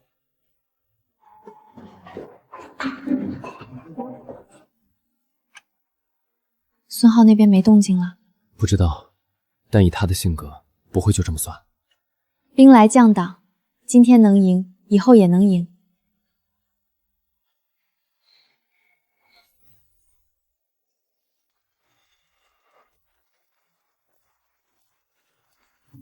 方哥，大老远跑一趟，辛苦。说正事，你电话里说的那个周记具体什么情况？老街上一家早餐店，老板叫周远，以前在我后厨干了3年，现在开了2家店，老店在我斜对面，分店在城西，上个月拿了美食节金奖，口碑好的离谱。 2家店，单店日营收多少？老店日均7、8千，分店也差不多。团餐那边还签了产业园区的大单，每天2000份，利润不错。你跟他斗了大半年，怎么样？这小子运气好，每次快把他摁死了，总有人跳出来帮他。老街坊、供应商，还有什么探店博主，我一个人势单力薄，实在……你不是势单力薄，你是每次都打错地方。你那些手段都是在外面挠痒痒。他的店照开，豆浆照卖，客人照来，你打的是他的人，不是他的根。那他的根是什么？2样东西。第一，供应链；第二，品牌。你把这2样弄清楚了，才有资格谈怎么打。供应链我断过，他把爷爷的老关系搬出来，又接上了，造谣反而涨了一波粉。你那叫造谣，造谣是违法的，而且容易翻车。真正高明的手段是让他自己合法的活不下去。什么意思？下周1之前，把洲际所有供应商的名单、联系方式、供货品类、价格区间整理给我，我要搞清楚它的完整供应链和工艺流程。另外，给我查一下洲际的商标注册情况，店名、logo、包装设计有没有注册，注册类别是什么？查这个干什么？如果他没有注册这张商标，那洲际这2个字就不是他的，谁都能用。方哥，还是你高明。高明不高明得看结果。你这次别给我掉链子。洲际这个品牌品相不错，包装一下转手卖给大集团，至少能翻3倍。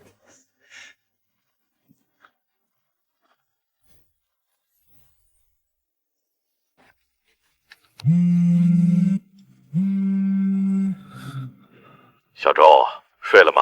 没睡的话，我过来一趟，有事儿跟你说。没睡。杨叔，您过来吧。这么晚能有什么事儿？不知道，但杨叔从来不在打烊后找我，除非事儿不小。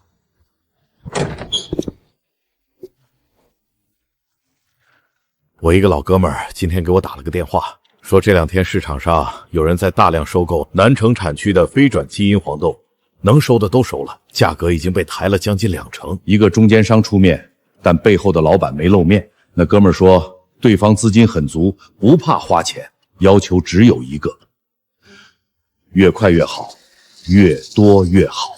收黄豆跟咱们有关系？我问了孙国栋，他那边的进货价也被抬了，好在是老关系了，他还压着没涨。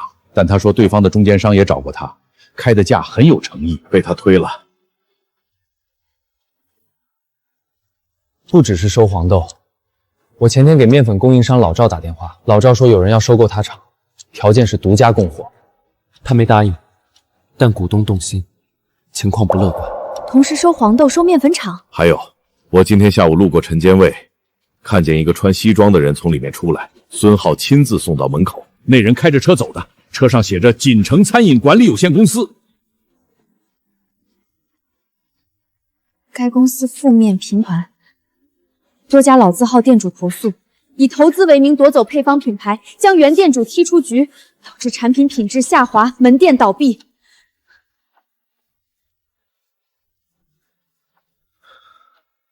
这人的经历跟我没关系，但他写的这家公司做事的方式跟收黄豆的手法一样，不声不响，掐住命脉再谈条件。小周，见过各种做生意的人，这种人最难对付。他不要你的店，不要你的钱，他要的是你的根基。把你根基拿走了，你就什么都没有了。杨叔，这人的底细您能帮查一下吗？不只是公司，是背后那个人。已经在查了。我有几个老朋友在行业协会干了一辈子，全国各地的老字号圈子都通着，明天应该能有消息。谢谢杨叔。谢早了，等把事儿查清楚再说谢。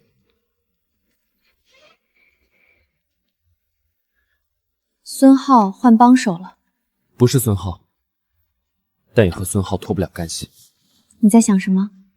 我在想爷爷当年跟我说过的一句话，他说做早点的人要经得起3样东西：穷、忙和被人惦记。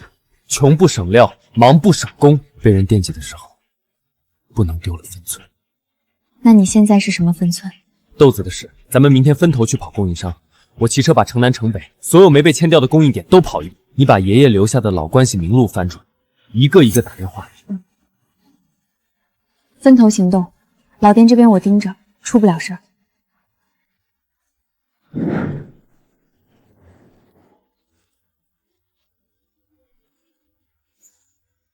不好意思，这批货有人订了。南城今年产量不高，那人把市面上都收了。你也是做豆浆的，我劝你换品种。现在南城豆太难搞了。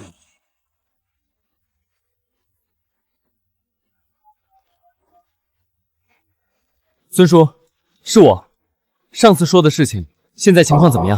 小周，我也不瞒你，我这边库存还能撑差不多2周，我自己的生意也吃紧，供你的量接下来可能要减30%。减30%？对不住，小周，我已经尽量在保你了，但我几十年的生意不能全赔进去，你赶紧想想别的办法。你要是有门路找到稳定货源，我这边随时配合。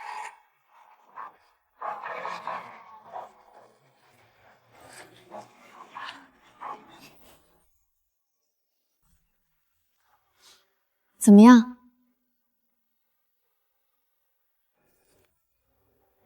跑了6家，5家没货，1家有货但被人订了。孙叔那边库存只够2周，2周之后供我们的量要减30%。我今天上午打了17个电话，其中10个已经不做粮食生意了，5个打不通或者换了号。另外2个呢？一个说今年没种黄豆，另一个倒是还种，但规模不大，能供的量太少。多少？一次能供300斤，算上孙叔那边减量之后的份额，加起来勉强能撑3周。3周之后，如果南城豆的市场还没恢复，咱们就得考虑换品种或者调整产品。不换品种？南城豆的水土和别的地方不一样，蛋白质含量高，豆腥味淡，磨出来的浆浓稠度刚好。换别的豆子味道会变，味道变了，周记就不是周记了。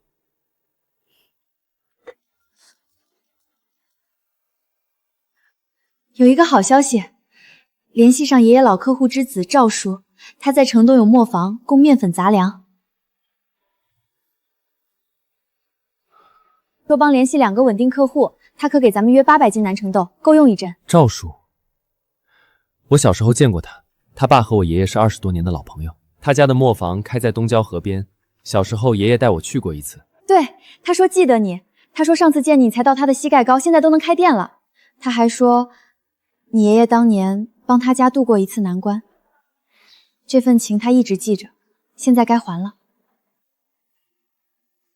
加上这批能撑4周，4周之内如果能找到更多货源，就能接上。行，先稳住。豆子的事儿你盯货源，我盯质量。外面那个人的动作不会停，咱们走一步看一步。明天照常开门，菜单不改，价格不变。不管外面怎么变，这口石磨每天都要赚。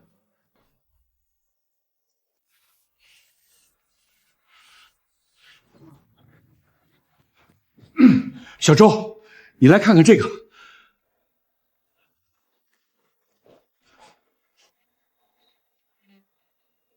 名不副实，豆浆稀得跟水似的，完全不是网上说的那么好喝。味道变了，和以前不一样了。老板换人了吧？喝完拉了1天，这家店再也不去了。不对，我们的评价都是4星以上，这些1星差评是从哪儿冒出来的？你再看看地址。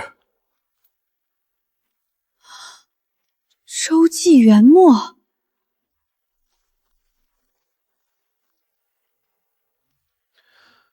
我让人查了一下工商注册信息，对方注册的商标叫洲际元馍，和咱们的洲际早点只差2个字，注册时间就在半个月前。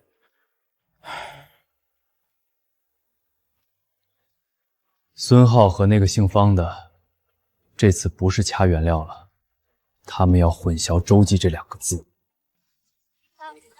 昨天我打车去东头商业街，那边也开了一家洲际豆浆，招牌跟咱这一模一样，门口也摆石磨。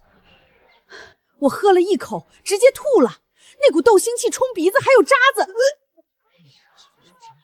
唉，喝完问老板姓啥，收银说了个陌生名字。招牌菜单极像，易被误认。前面顾客要洲际豆浆，店员默认就是这家，明摆着骗人。大姨，您说那家店在东头商业街？对，就那个新开的商业街，门牌号多少号我不记得了。姑娘，这事儿你们得管管，他们挂着你们的牌子卖那种东西，你们的招牌要毁的。志毅，下午你去买杯豆浆回来，我看看。好。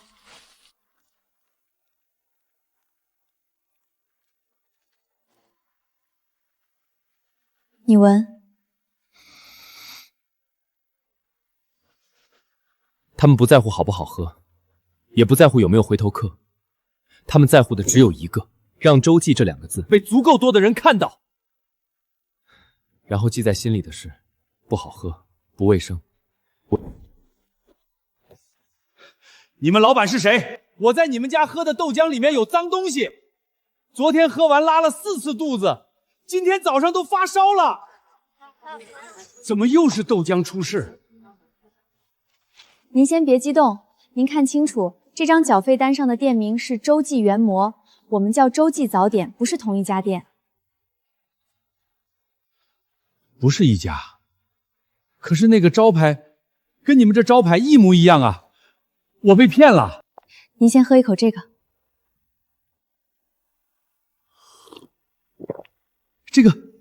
这个味道不一样，比我昨天喝的那个好太多了。不是好太多，根本不同。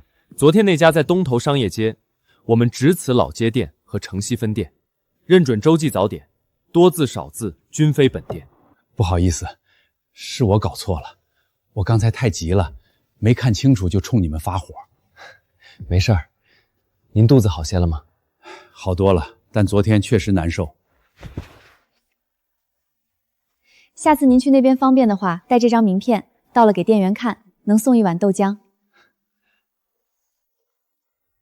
大部分人是不会花时间对比的，喝到不好喝的，差评就给了你。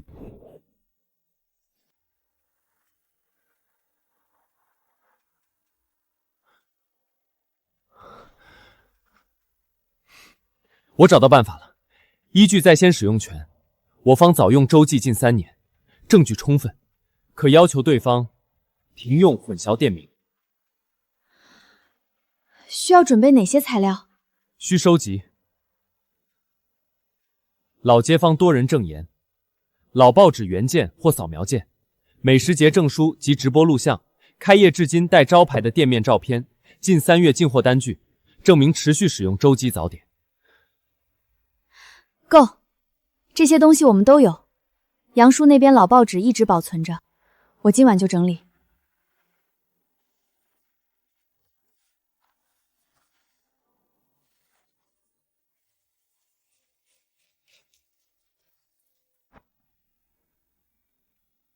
吃了20年的洲际，老街这家才是真的，东头那家是蹭名字的，大快人心。支持维权，我们老街坊都给你作证，那家店早该拆招牌了。小周，那家假店关了，以后别再让这种糟心事儿闹你了。招牌可以仿，味道仿不了。对，就是这个味儿。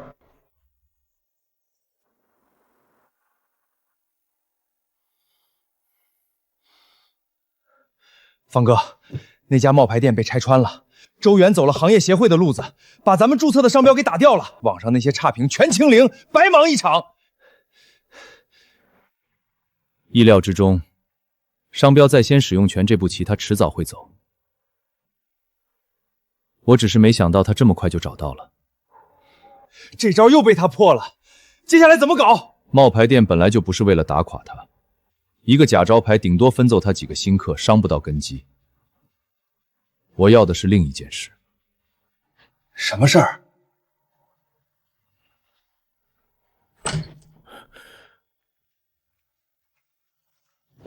小周，查清楚了，上次收黄豆的那个中间商背后的老板叫方进成。方进成做餐饮投资8年，专找有口碑、没资本的小店下手，低价注资控股，拿走配方和品牌，包装转手卖高价。他接手过7个老字号品牌，没有一个原店猪能留下来的。这人行事与孙浩相反，不直接闹，先卡供应客户、店面，再谈，不成就持续卡，直到对方撑不住，条件全由他定。他做这些事，就没有人站出来说过话？说过，但大部分人最后都拿了钱，签了协议。协议里有一项保密条款，拿了钱就不能再提，没人提就没人知道。他下一步会干什么？按他以前的套路，收完豆子，接下来就是直接找你谈。他会开一个让你心动的价，但条件一定苛刻。不管他开什么价，我们都不卖。不是卖不卖的问题，他找到我，说明供应链这步他已经觉得差不多了。他想让我知道，我的命脉在他手里。杨叔，麻烦您帮我传个话，他想谈，可以，时间地点我定。你要跟他当面谈？不谈怎么知道他到底想要什么？再说，一个人面对面说话的时候，总会露出底。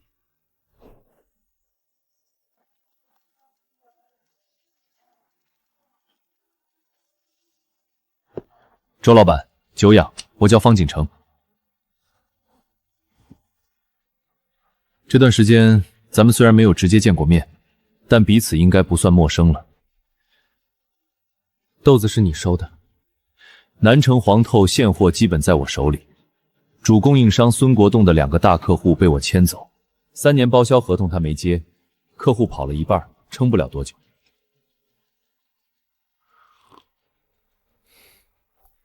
周老板，我今天请你来，不是为了跟你算账，我是想跟你谈合作。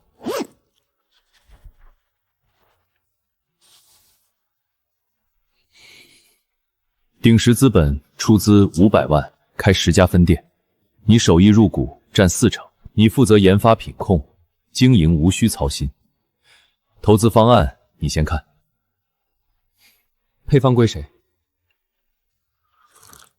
配方是公司资产，当然归公司所有。你是股东，公司的就是你的。公司是你的，我占40%，你占60%。公司资产说到底是你说了算，也就是说，配方给你。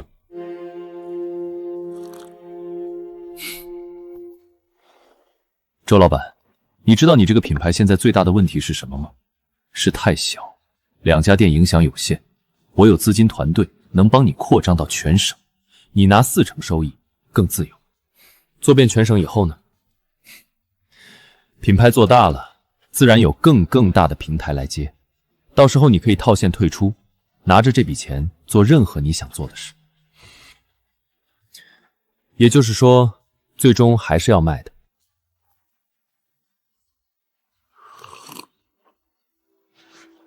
方总，我问你一个问题，你收购了那么多老字号，有没有去过他们最早的那家店？去过几家。见过最早做东西的人吗？有的见过，有的没见过。但说实话，我不觉得这是必要的。品牌的本质是消费者认知，不是创始人。创始人可以换，只要品牌还在，消费者就会买单。所以你之前收的那家酱菜铺子，你把配方拿走，找人代工、批量生产，包装上印着创始人的照片，但味道完全不对。你知道为什么味道不对吗？老太太用的是婆婆传下的老缸，缸壁有几十年活杆菌，咸菜全凭她发酵，配方能拿走，那口缸搬不走。周老板，做生意不能感情用事。我不反对做生意，但周家的手艺不是生意，他养活了一家人，也养活了这条街上的街坊。卖了，对不起我爷爷，也对不起那些每天排队等着喝豆浆的人。你是打定主意不合作了？方总，你把豆浆当成交易，我把豆浆当成命，交易可以谈，命不能卖。周老板，你的供应渠道我已经摸透了，你的配方早晚会到我手里。今天这个条件你不接受，后面再谈，可就不是这个价了。方总，你可以仿我的招牌，搞我的供应链，但你做不出我的豆浆，因为你从来没想过，为什么有人愿意排40分钟队，就为喝一碗豆浆。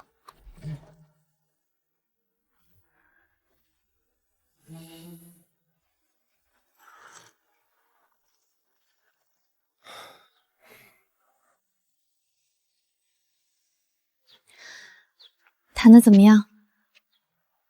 谈崩了。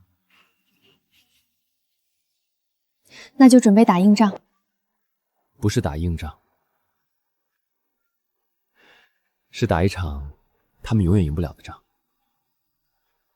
他们的目标是把周记变成钱，我的目标是让周记一直活下去。这两件事不在一个方向上。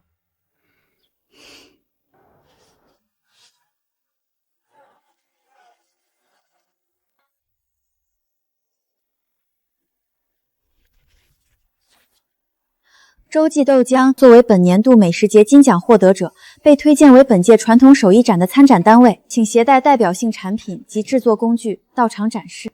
带什么？上面写了携带代表性产品及制作工具到场展示，也就是说，把石磨搬过去。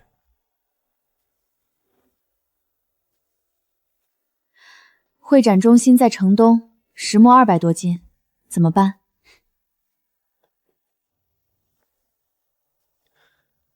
我给老杨打电话。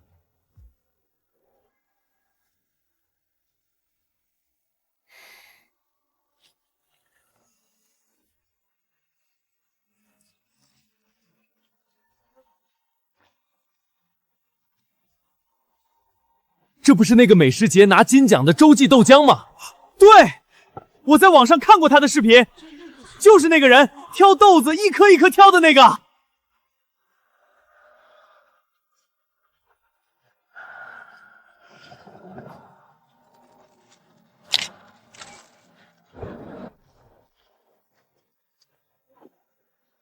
我们陈家味也是做传统早餐的，主打古法豆浆，还请了好几位洲际的老师傅在后厨坐镇，品质这块您放心。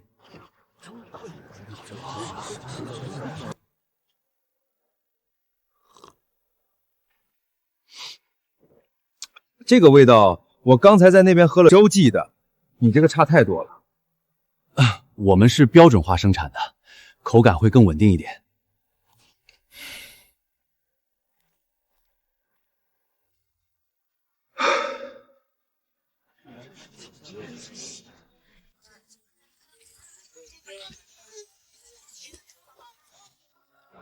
小伙子，你这手艺是跟谁学的？跟我爷爷周德山。周德山，你是老周的孙子。老周的孙子，你们都过来看看，这是老周家的后人。我叫陈广生，做糕点的，跟你爷爷打了一辈子交道。你小时候我还抱过你。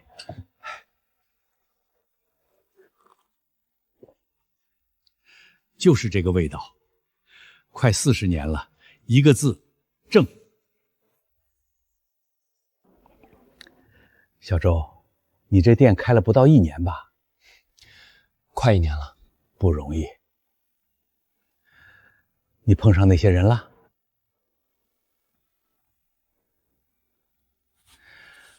我就知道，年轻人店口碑一起，投资客就蜂拥而至，名为投资，实为夺牌。你看他们收购的老字号，没一个好好做的。我开酱菜店30多年，3代手艺缸，对方3次上门，前2次开价未成，第3次下调毁了一缸腌了1年的酱菜。幸得街坊帮忙才抓住人。后来呢？后来不了了之了，那人咬死了，说是不小心掉进去的，抓不到证据。那缸酱菜我全倒了，但我的缸还在，我还在，我就继续腌。我们能撑到现在，不是多厉害，是收购者不懂，配方不是一张纸，是日复一日的手感默契。他们没耐心，拿不走。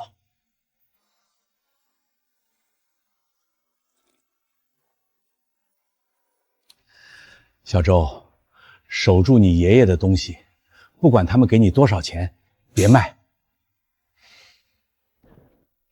周远，评委会一致认为，洲际豆浆代表了我们一直想保护的东西，活着的传统手艺。欢迎你加入老字号协会。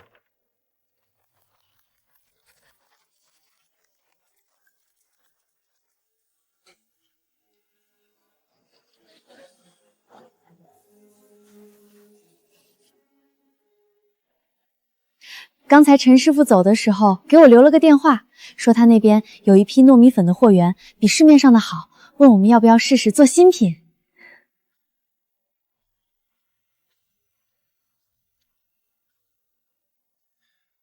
他是做糕点的，糯米粉是看家东西，肯把货源告诉我们。人家把你当自己人。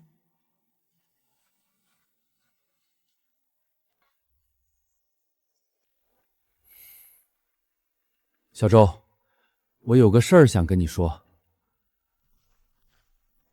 您说。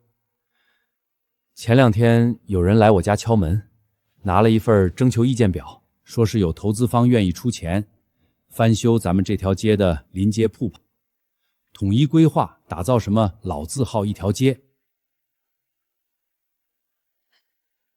翻修铺面是好事儿啊，为什么您这表情？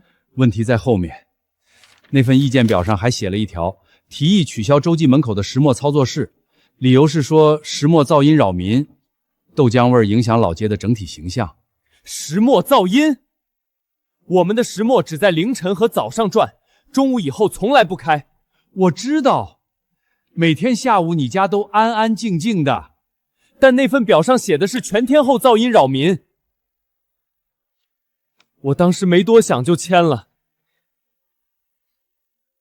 今天越想越不对，赶紧来跟你说。这份表是谁拿来的？2个年轻人自称街道第3方，称改造需签字，我随众签了。老杨说有问题，让我先来告知，他马上到。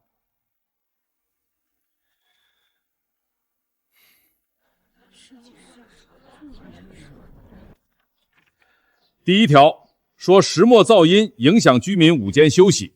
各位街坊，洲际的石磨每天早上几点转？天不亮就转了，但中午以后从来没听过动静。对，我每天中午12点以后就没听见过了。要说噪音，对面陈家味儿那个和面机和油炸锅的声音比石磨大多了，那玩意儿一直开着，你们怎么不写那个？第2条说豆浆味影响老街整体形象。当初老街冷清，如今因洲际排长队，各地专程来，铺子都开了几家，这不就是活招牌？就是，还有人专门来我们老街拍视频、拍照片，现在随便刷手机都能看到咱老街，这不是整体形象？我今天早上去敲了6、7家的门，大家一聊才知道，那天来的2个人，对每家说的话都不一样，没一句真话。那2个人什么来路？我刚才托人去街道问了，街道说压根没请过什么第3方调研公司，那份表是他们自己印的，摆明是有人故意要搞洲际。已经签了字的人，现在怎么想的？我明天把整件事的来龙去脉整理出来，抄送这条街上所有铺面的房东，让他们看清楚到底是谁在背后搅事儿。行，那这份表就当废纸了。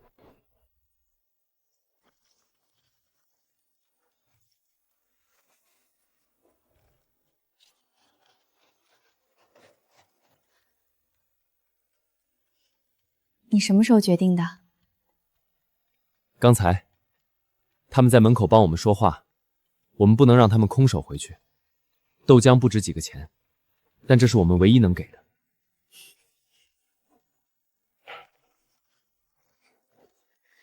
今天签了字的街坊，好几个人后来单独来找我，说不识字，那2个人念给他听的，念的和写的不一样。我知道。你还记不记得去年我们刚开业那天，只有3桌客人，门口有人路过说，这家店最多撑3个月。现在快1年了。周老板，这是最后一次报价，收购价提到500万，条件跟上次一样，你留任，可以保留老店作为情怀店，其他分店归我们统一管理，这是最大的诚意了。周远，你别不识抬举，你这几个月赚的钱加起来都没这个数，签了字你就是100万富翁，不签，你自己想想后果。我知道你找了人补货，供了不到1000斤，撑不了多久。你产业园团餐合同有断供条款，断供1周，违约金折你3个月利润。你刚拿了老字号协会的入会，你也不想刚进门就被人看笑话吧？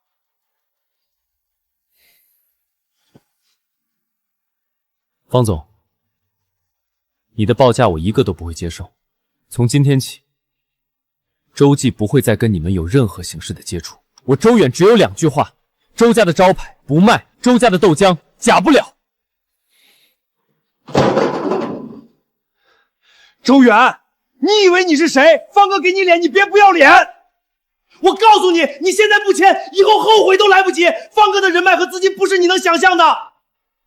周老板，你今天走出这扇门，以后再想回来谈，门都没有了。方总，我从来没打算进来。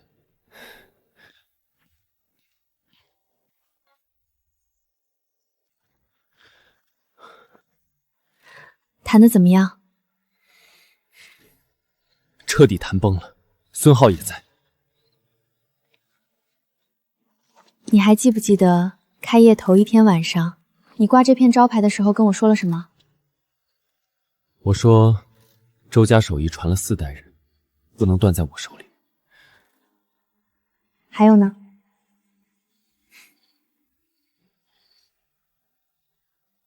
还有，不管以后生意做多大，这间老店永远不关。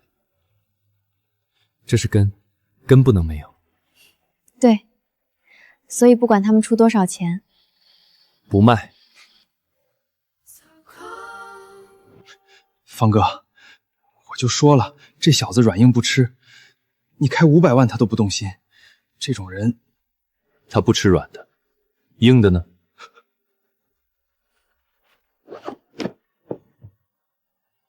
既然不走，那就别走了，让他在原地待不下去。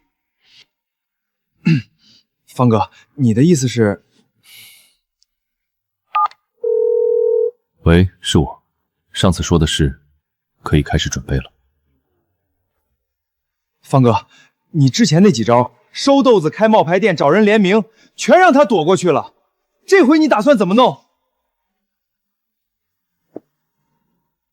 之前那几步叫铺垫，我本来想用正常商业手段解决，给他体面，也给以后留余地，但他不接，那就别怪我不给余地了。具体怎么搞？他在街坊面前最能站得住脚的东西，就是他的人品。老街坊信他，所以他每次都能翻身。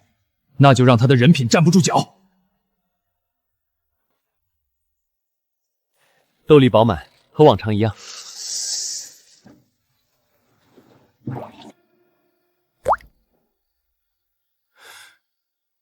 信。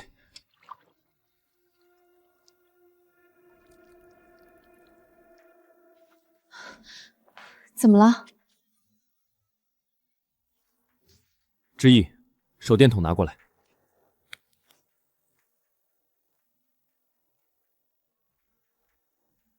这是苍虫，专吃豆子，在豆心里产卵。表面看不出来，泡了水，虫子才往外爬。这批豆子有问题。这批豆子不能用了。这批是赵叔那边新送来的，前天刚到。他送了这么多年粮，从来没出过问题。不是老赵的问题，苍虫不是一天就能长出来的。这些有虫眼的豆子是被人混进来的。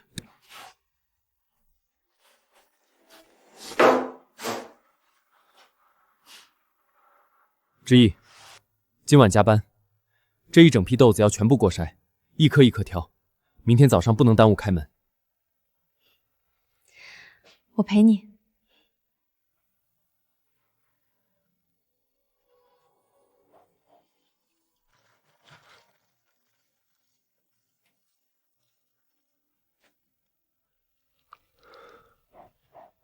林之夜跟我说了，豆子被人掺了虫豆。一整袋新豆里混了大概3斤虫豆。不仔细看，根本看不出来。你觉得是谁干的？赵叔送到我们门口之后，豆子堆在后厨走廊，到第2天早上才搬进后厨，中间大半夜没人看，这段时间谁都能摸进来。方锦城上次联名的事儿被街坊拆穿了，他不会再动街坊。这人有个习惯，每次被你挡回去，下次的招就更狠。上次是联名赶人，这次是想让店里出事。你打算怎么办？豆子全部挑完了，先不声张。杨叔，帮我留意一下，附近有没有人看到什么半夜进出后巷的人？已经在问了，这条街上夜里走动的人不多，总能问出来。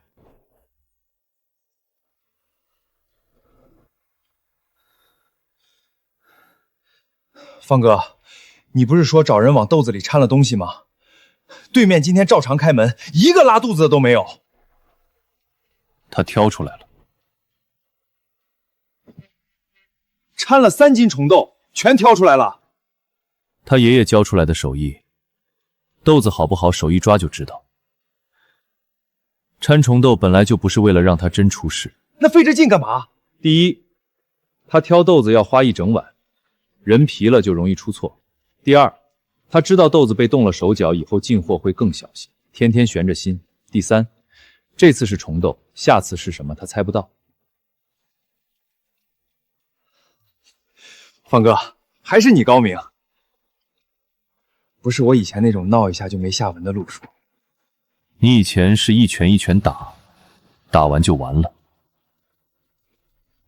我要的是让他一拳一拳接，接到接不住为止。下一件事可以开始了。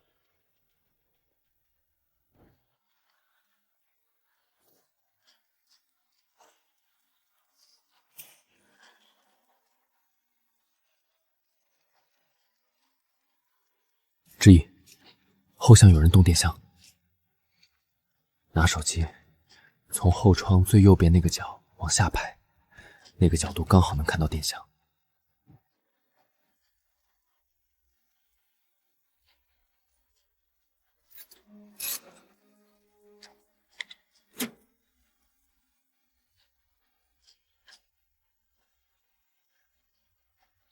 视频拍到了，那个人的动作很清楚，蹲在电箱前，扳手卡住螺帽，用力拧松。先留着。不报警？一次虫豆，一次电箱，都不是想伤人的程度，更像是试探。现在拿出来，他可以说是不小心碰了，等更大的事再说。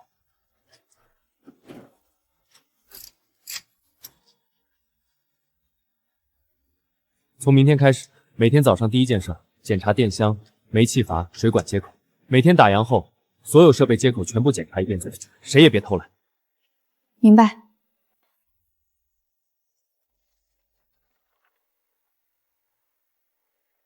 方哥，上次电箱的事也被他发现了，虫豆被挑出来，电箱被当场撞见，这小子命也太硬了。不是他命硬，是我在试。是什么？是他的反应速度。虫豆是试探原料把控，电箱是试探后向警觉。试了2次，结论很清楚，小打小闹没用。后面不试探了，直接动他的根基。我让他在老街待不下去。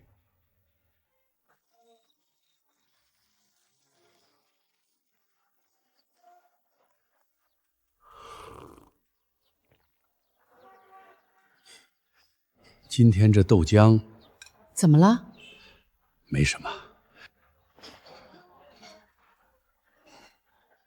老板，今天豆浆味道是不是有点涩，后味发苦？对，我也觉得不是很明显，但确实跟平时不一样。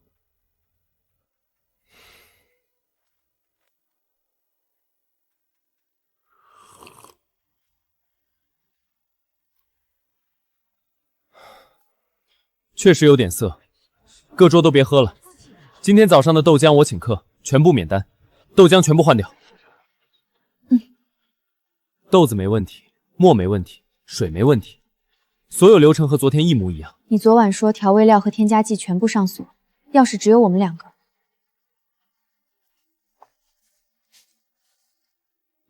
能查的都查了，口感偏涩，不像是变质，更像是多了不该多的东西。暂时找不到原因，执意明天你在后厨安个监控，明天一早我亲自盯全程。昨天豆浆发4，虽然当场免了单，不知道今天恢复了没有。看看再说。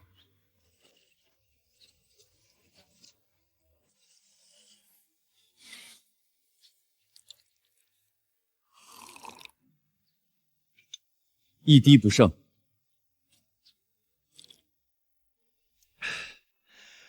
味道回来了。听说昨天有人来搞事儿，周远连夜查出问题，今天当众重做一锅，自证清白。这样开店我服气，以后只认周记。查出原因了。查了一夜，问题出在哪儿还没找到，但我继续查。周远，你来看这个。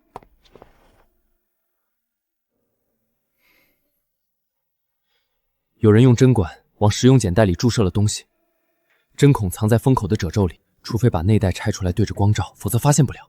那个人进过后厨。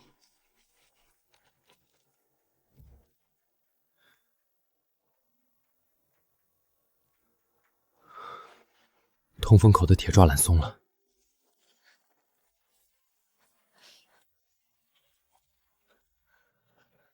栅栏边缘有撬过的痕迹，铁皮往外翻。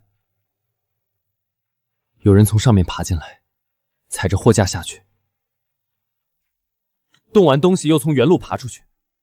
工具柜旁边地上还有白灰碎屑，从屋顶通风口下来的。这间老房子后面那排矮平房顶上，从那边爬过来没人看得到。证据拍下来，针孔袋子、松动的铁栅栏，地上的白灰碎屑全部留底。先不声张，现在声张只会让他知道我们发现了，让他以为我们还没找到原因。对，等他再来。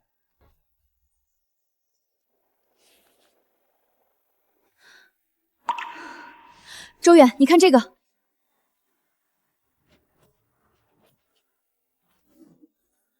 还是上次那个通风口，你继续录，我出去。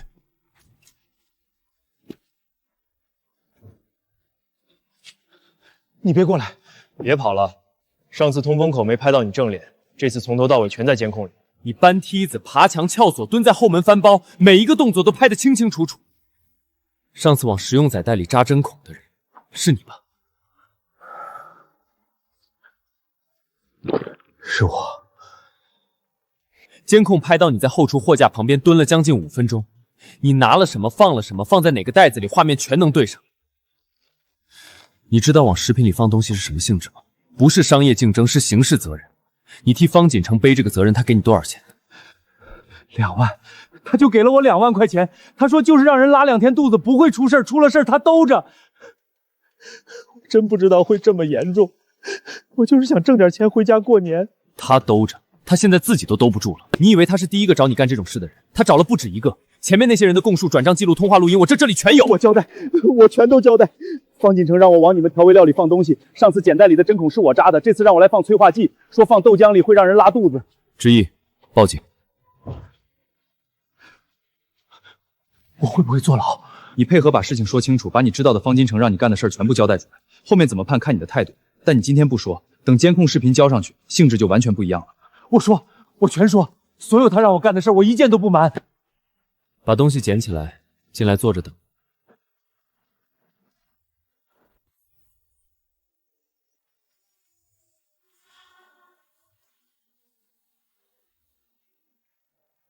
方哥，这个点儿，咱们的人应该已经得手了。上次简袋里那点东西，只是让他豆浆变色。这次催化剂的量，够他明天开门倒大霉。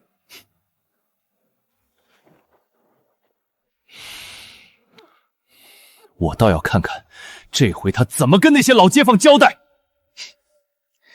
这次就算他再能熬，也查不到催化剂上头。等食客喝出毛病，投诉电话打败，卫生部门上门，他那个美食街金奖的牌子就成了笑话。老字号协会刚发的入会邀请，还没焐热，就得退回去。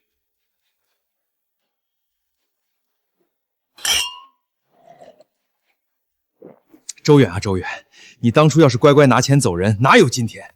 非要敬酒不吃吃罚酒。方哥，等周记倒了，那条街上的铺房怎么分？老店位置最好，拿下来改成我们旗下的连锁品牌。城西分店的装修都是现成的，换块招牌就能开业。那个林之义呢？当初查他家房子的时候，我就觉得这女人是个人物。周远倒了，她会不会跳出来闹？一个女人没了周远这个主心骨，能翻起什么浪？倒是你孙浩，你跟周远斗了那么久，从配方闹到美食节，从造谣闹到投标，每次都让他翻了身。这回我替你收尾，你要记住一件事。方哥，请说。生意场上，赢家通吃，输家一无所有。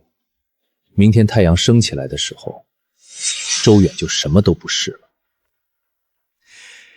周远这会儿大概还在后厨傻乎乎的磨豆子吧，他做梦也想不到，他的豆浆明天就要变成毒药。方哥，我敬你一杯，敬周记倒闭，敬赢家通吃。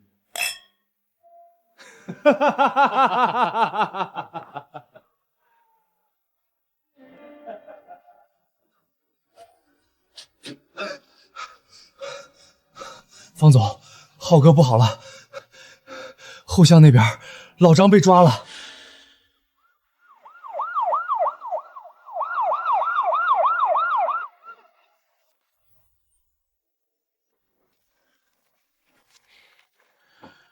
派出所那边有消息了，那人全撂了，虫豆、碱袋、催化剂一件没落。方锦成和孙浩昨晚被召唤，已经进去了。这些够不够？够，加上老张的供述，铁案。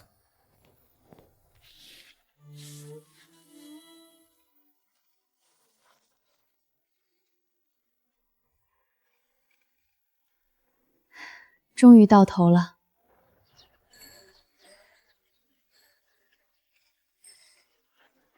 方航成判了7年，小赵身为帮凶被判了1年。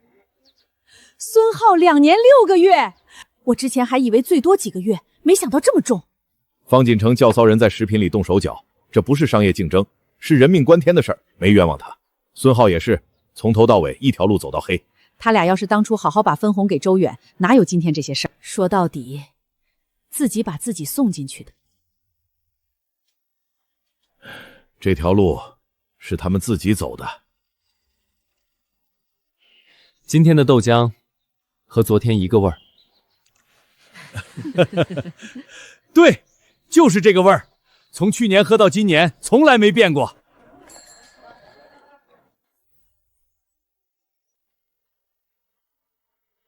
周师傅，很多人说周记不是赢在口味，是赢在规矩，您怎么看？赢不赢不是我说了算。我们做的事儿其实很简单，豆子一颗一颗挑，豆浆不掺水不隔夜，合同怎么写就怎么供货。但偏偏很多店都做不到，所以我们显得突出，不是我们太好，是以前的标准太低。我爷爷那辈人开店，真材实料是本分，现在反倒成了稀罕事儿。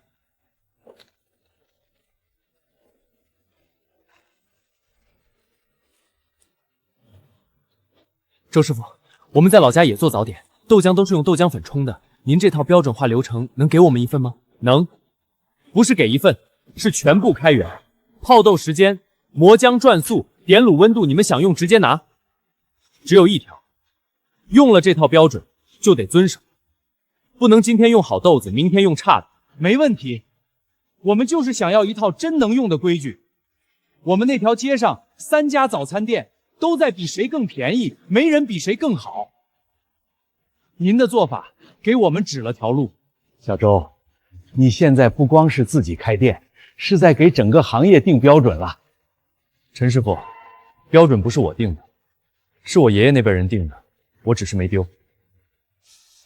小周，这块牌子和美食节金奖含金量不一样，金奖是手艺好，这个是做人好。还有老字号协会寄来的全国传统手艺标准化示范点，周记和另外5家老字号一起入选。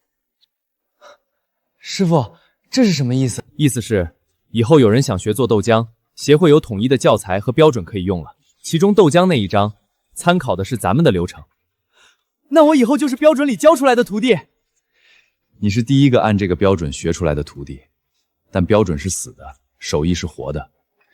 这些数字写在纸上是一回事，你手上得有感觉。明白，跟您学了这么久，手上有感觉了。小周，你这徒弟能出师了。还早，再磨半年性子。手艺学好了不难，难的是手艺学好之后不偷工减料。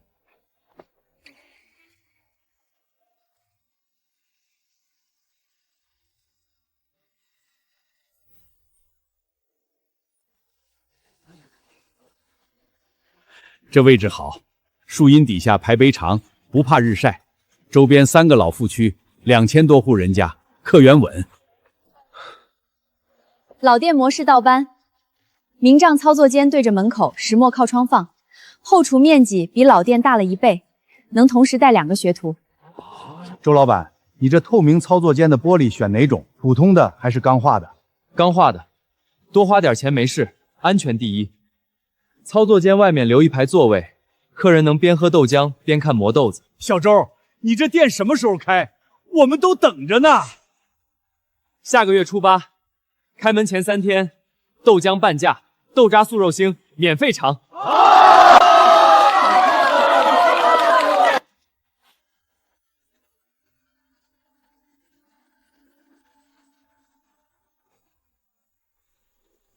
今天你俩同时开始。各磨各的，互不干扰。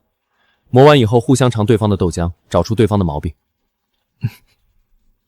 师傅，我才来第3天。第3天怎么了？小梦第3天的豆浆我都敢端给客人喝，不是因为他磨得好，是因为他敢磨。你敢不敢？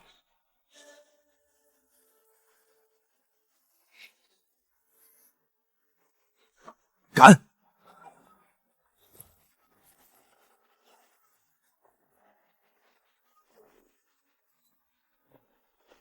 停！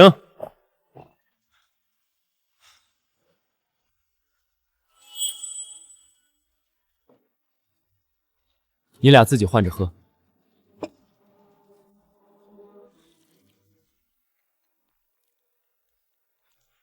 豆渣比我第3天的时候细，但火候过了，豆浆煮到最上面有一层膜，那是火大了10秒。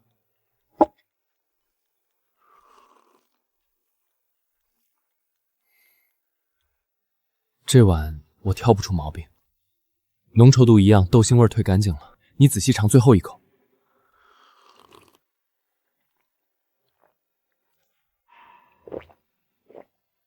后味有一点涩。磨豆浆的时候中间停了2次，停了再续，豆汁氧化了，后味就会涩。我今天走神了，想着晚上要帮师傅搬新房的家具。师傅说磨豆子不能分心，分心就出涩味。小梦说的对，今天2个人都有毛病，明天继续磨。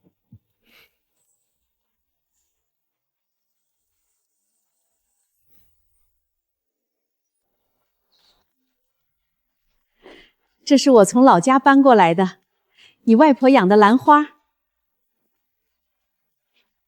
放阳台上好养活。妈，您这已经是今天第3趟送东西了。早上1床棉被，中午1套碗碟，现在又来1盆花。嫁女儿就是这样，你不懂。这个位置好，早上起来磨豆浆，窗户一开，豆香味儿飘半条巷子。叔叔，这口石磨是我爷爷早年用的那口小的，我让老徐削了墨轴，还能转。周远，我以前说过不好听的话，你对知玉的好我也看在眼里。我今天跟你说句心里话，知玉跟着你，我没意见了。叔叔您放心，以后不管周记开到多少家，我对知玉的心不变。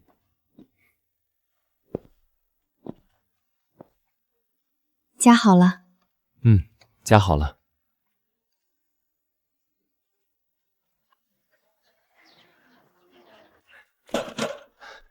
老李，你那个灯笼歪了，左边再高点。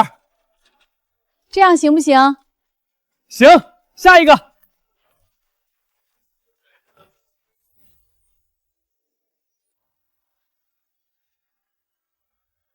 吉时到，起轿。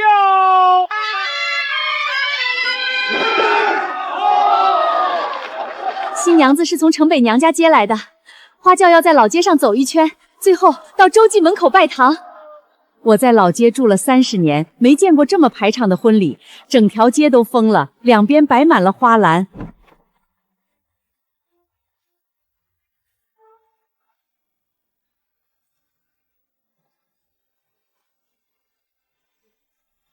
一拜天地，感谢这条老街养育了周家3代手艺，见证了周记从无到有。2拜高堂，感谢父母养育之恩，感谢先辈传下手艺，夫妻对拜。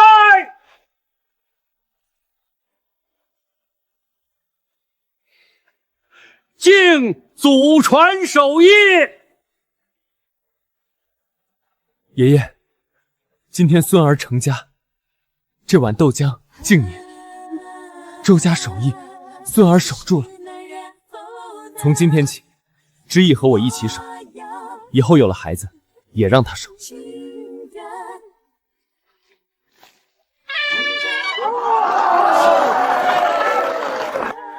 送入洞房。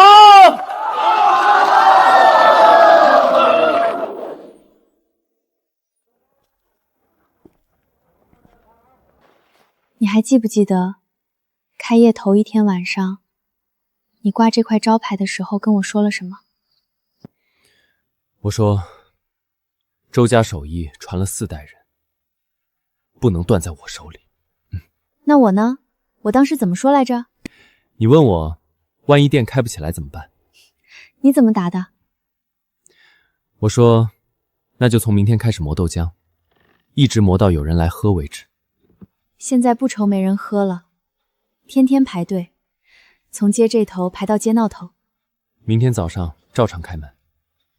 我知道，老杨跟我讲了，说你要把这批豆浆碗全部换成喜字碗，明天每个街坊都拿一个新碗喝浆。结婚归结婚，街坊吃早饭不能耽误。知意，有句话我今天一直想说，没有你，就没有现在的周记。没有我，你也照样能开起来。你这个人认准的事儿，谁拦得住？能开起来，但没有你，不是现在这个样子。进去吧，明天还要早起磨豆浆。